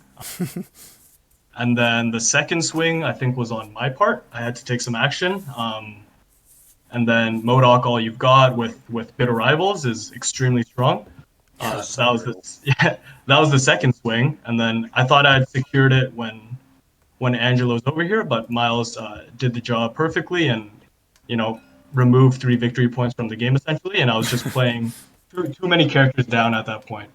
But there's definitely a lot of swings for sure. Yeah, and we have Travis. What about your part? Oh, mate, I thought I was screwed on the first turn. Counted the VPs up, and I'm like, okay, 6-2, and then Modoc Bit of Rivals activates maybe Daisy's most of my list, and I probably lose like 16-2 on turn 2. And I thought, I got to get a bit desperate here, so I thought I'm going to go for the Wakanda Forever. Mm-hmm. Try Daisy Angela. Luckily, I got it done. Which Yeah, you was got what pretty you lucky. needed. Yeah, it was very lucky for me, but yeah, and then I didn't see any recovery for myself after Modoc's huge activation. The only thing I had the field dressing sitting there at the back of 2, Mm-hmm. but I knew I wanted priority with Killmonger. Not that he did a lot, but I knew I wanted to try and get priority and do my own version of that, but with Killmonger. Mm-hmm. I was 1 power short, annoyingly, so it did not work. So I think I got pretty lucky to just survive in the long run and get in front. I think Esmond definitely was in control for most of this game. Yeah. And his Enchantress play, his Enchantress and Modoc bowed, what do we say, 8 characters over 3 activations. That's Yeah, so something like that. it's a big number. Yeah, I was just sitting there watching all my pieces move, going, I think Esmond's just playing against himself at this stage. When next question, if you don't mind, Travis, when you were picking your roster at the start in the battlegrounds, section of this game, did you think you were going to end up with a 6 wide roster, or were you building something else prematurely and then decided to audible to a 6 wide roster after the fact? I was building. I really wanted to get. I got Medusa, and then I wanted to go for Modoc as well. But Esmond saw that and banned it away from me. So I was originally planning for 5 wide with Medusa and Modoc, and just play for the Gammas. But Esmond saw through that, and immediately knew I had to pivot to the 6 wide. So that's pretty much the only reason I have Killmonger in this roster, is that if I need to, I can pivot to the 6 wide Wakanda. Mm-hmm. And That's good. a couple extra 2-threaders in there, like Nebula and Toad, that I otherwise don't generally need, but it opens it up for the 6 wide for me. So Yeah. I know sort of aggressively, I think maybe I've only played 2 or 3 Battle Realms games, and I think I aggressively banned Esmond's 2-pointers to sort of limit him to a 4 wide. Mm-hmm. I see. Or play threat down. So I was sort of, yeah. And I will say, I'll be honest, I totally forgot Enchantress was in Cabal, which is why I didn't ban Modoc on the get-go. I was like, 2 threat, he's got 2 picks, like what's he gonna pick? yeah, I and went, eight bows later, you're learning that lesson pretty hard. oh yeah. So, question for Esmond, actually, on the other side of the coin. So, you had an opportunity at the beginning of the pick ban process where you could have banned out Angela, Killmonger, and no, you had already banned Angela and Shuri, but there was a window where you could have banned what's it called, Killmonger and Modoc, and it would have, if I recall correctly, it would have forced Travis out of being able to play Wakanda affiliated, because he would have been forced to play 6 wide at 18 with the remaining pieces he had, I think and he Esmond, only would have had 3 Wakandans. in that ban, I think he banned Medusa, Angela, and Modoc. So I don't disagree with his bans in that, because if he trades any one of those bans, right, for getting rid of Then he would give you Medusa, but you would play unaffiliated. not really, because I just go Medusa. I'm happy to run Medusa and Valkyrie and run a threat down if I had to. Like, Okay, that's fair. they're such good Yeah, pieces. it essentially would have forced you to play threat down or unaffiliated. Yeah, yeah, pretty much. I think, So- I think he banned, like, looking at Gammas, I think he probably banned the correct people. I don't know. Esmond would probably tell you better, but yeah, I liked his bans, to be honest. Yeah, so I was going for just a control ban. So every character that has multiple pieces of control, I tried to ban out. Which, looking at Travis's team, this is definitely not what you expect. Uh, when playing Gamma, it's traditionally very control. Yeah. But he decided to take a more kill focused list, which you throw so many dice, it has to work out eventually. So Something's got to get hit home. yeah, exactly. And we saw that too. Yeah, and Was that's why I banning went him next. out of Wakanda affiliation part of a potential strategy for you, Esmond, or was it just something that you would be happy to see happen if the situation presented itself? I think in Battle Realms it's more important to ban the S tier characters. So as Travis mentioned, Valkyrie, Medusa, Enchantress, Modok. I felt like those were all better priority picks than a leadership. To be honest, like I would be happy going unaffiliated if I had 5 S tier characters in a list than than a crappy So affiliation. did you then recognize that he was going to end up being more attrition than control, and therefore Wakanda Forever would not be as much of a linchpin Yeah, for then? sure. As soon as I saw Storm, I knew something big like 5 wide, but having 6 wide, I did not expect that. And the Wakanda Forever, turn one, it was a dicey play, but it worked out on his end and gave him points parity in the beginning, which was extremely important because I've had multiple opportunities to score in the middle and the Travis's home, but just failed short off of one dice roll, and that would have swung the game. So Yeah, I I guess thought I was. picking up on that, Esmond. Reflecting back, you had a choice of moving Angela into the middle gamma or a bit further back to safety. Maybe say what your Mhm. thought process was at that point, right at the beginning of the game.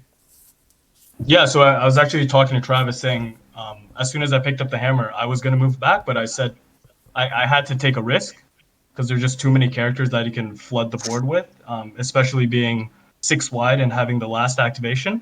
I felt like it would be pretty easy for him to just contest the middle. So I had to get the point up advantage. Yeah, I think that was a good move because it set you up to be in the position where you were forcing Travis's hand to Wakanda Forever and dig himself out of a hole, or else risk going down, a very large point total in the beginning of the game and having to climb what could potentially be an insurmountable mountain to get back on top of the game.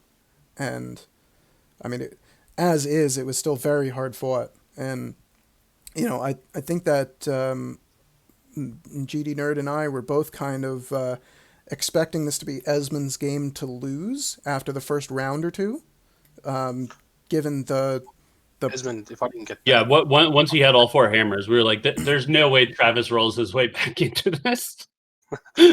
when Esmond, like if I didn't get that Wakanda Forever, he wins like almost like he'd be 13, 14, 15 points on turn two, and there's pretty much no coming back for me there. Yeah, Yeah. I think on the spot I would have won just 6-2 up, and then I would have had priority still.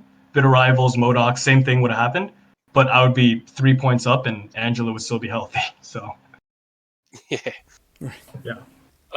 What one final technical question? I forget if this was round 2 or round 3. QTR, if you could remember, that would be helpful. We were discussing where you had an opportunity to essentially kind of delay the tempo by going with Red Skull first and waiting out and seeing what your opponent was going to do to give you a better option for, I forget if it was Modoc or Angela who was going to go.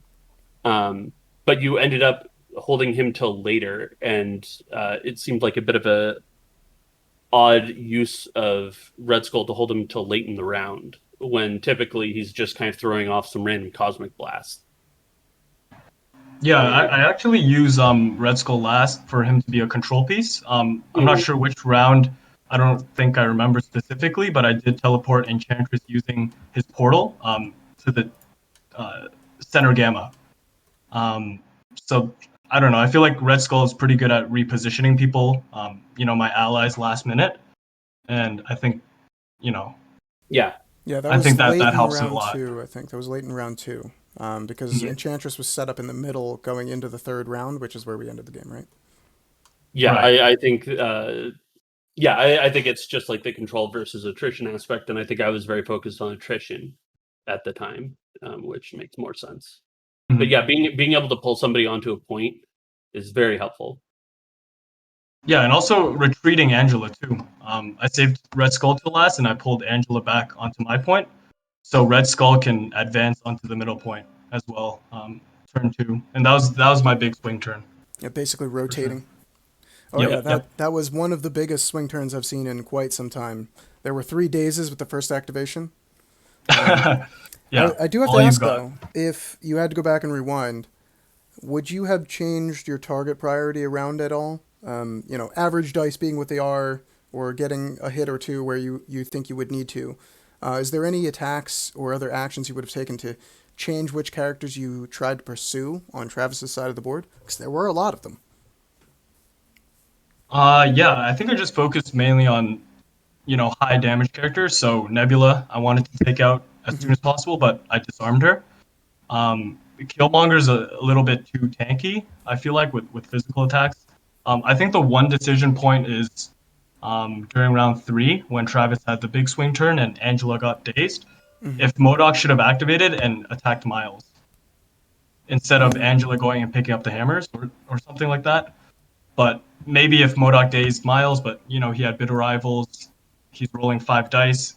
Granted, I had rerolls, but it was still pretty risky. But if I had taken out Miles there, I'm pretty sure there's no way for Travis to, reach Angela No, at that that would have Yeah, been I point. think the that's case. certainly his fastest or second fastest, most maneuverable character. Mhm. Black Panther's certainly in the running there, but it seemed like you were keeping Black Panther strapped for power by not really Yep. interacting with him for most of the game. Yeah, just bowing him away and not attacking him Hmm. as well. Hmm. Yeah, so that's an effective way to deal with him is just talk to the hand, go over there. Yeah, Nobody I puts was baby in the curious. corner. Yeah, I was curious if you three had seen any glaring mistakes on my part. Given dice are all average and whatnot, but Sure. if I made any glaring mistakes. There was a point where I was considering, and this does come up to dice rolls, right? Like right at the end of the game, I was thinking, oh, actually, no, I think that was an activation on Travis's side. So the one specific one that I would have preferred to have seen um, was on Red Skull's last turn. Instead of going for the Cosmic Blast, because since he was going to do the Wakanda reroll, it was impossible for you to get an Unleash the Cube off. I would have just straight up gone for the Unleash the Cube to throw him off the point Yeah, we were thinking and Red into Skull Storm. powers up with the cube and then can either blast and throw Killmonger or blast and throw Okoye away from your home Gamma Shelter, and maybe you get another turn of sustain even with one character on the board. I feel like at that point it was just game over already. He has too many characters. Black Panther will just Yeah. double move to the end Yeah, gamma. But yeah, at that point I think all was lost already. But yeah, probably unleash the cube, trying to throw Killmonger off. I mean, if I one shot a Killmonger here, um, then maybe we would, and then one shot a Koye, then we would have a game still. But Killmonger living on one, I think it was instant game over from that yeah, point on. I think for me, if you'd put Angela probably back here, it would have been. I mean, it probably would have gone 5 points to 2 on turn 1. I think. It would just be 4, right? Because I Oh, have 3 hammers four and to two. I'm Yeah, losing the middle one. it'd be points Um, parity in the middle because I only had Killmonger to contest it, so it would have been like 4-2, and then obviously MODOK then activates and just destroys the world. But then yeah, obviously you have a healthy Angela, so Yeah, yeah, for that's the sure. only thing I was going to say. I think I would have been more conservative with my Angela because you've got the great play with Enchantress to make you get 3 hammers, and you Mhm. can sit yeah. back and go, "I've got points parity. I'm going to get 4. You're going to get 4, and I've got priority. So I'm just going to slowly attrition you out." Yeah. Again, I was afraid of just Travis swarming the middle and gaining 2 points. So I would be, uh, I think, Yeah, 1 or 2 points down at that point. I can see your Yeah, rationale, but I wouldn't have minded Mhm. even 4-4 on the first round. I think I'd have been very happy with. Yeah, for sure. That's something to test out There in the future. was there was another point where I was watching a fight between Enchantress and Panther down in this corner past the sizable plants, and I think at one point you chose to use Siren's Call to get Panther back to here. I Yep. would have considered putting Panther closer to the scoreboard over here, making it very much harder for him to have to go around the plants to here to get back into the game. He couldn't just have skipped across it. If he was over That was here, my, it kind of angles him better to get back into the game. That was my other thing. yeah. Your placement on turn 0. If you put Angela on this side and Enchantress on this side, Enchantress can still walk up and steal that one off Miles or whoever got it. And if my Panther moved up to grab this one, your Angela just moves up, throws a size 4 into him, and then attacks me, and I don't have the power to brace or anything. I don't have brace. So that'd be my main thing. Yeah, Angela on- for Enchantress, the reason I placed her there is to get this size 4 cover, so your guys can't interact with me. So she would be pretty safe here, especially since Panther only has 1 power leading up to turn 2 because you grabbed the hammer. So this is just protection. That's my point of view. That's I just play. I'm probably a little bit more of an aggressive player. That's the only thing I would have done different. To put Yeah, it's 2 different playstyles. So yeah, neither is right or wrong. If Panther walks up and grabs it, then you just walk up and throw 5 damage at him plus an attack.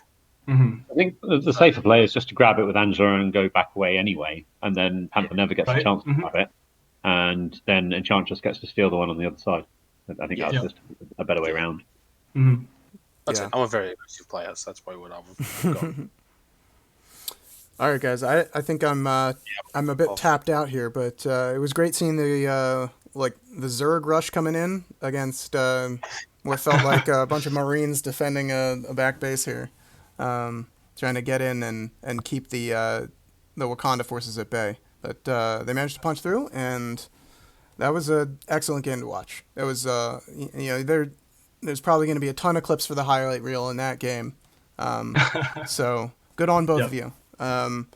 Last question about the Battle Realms format.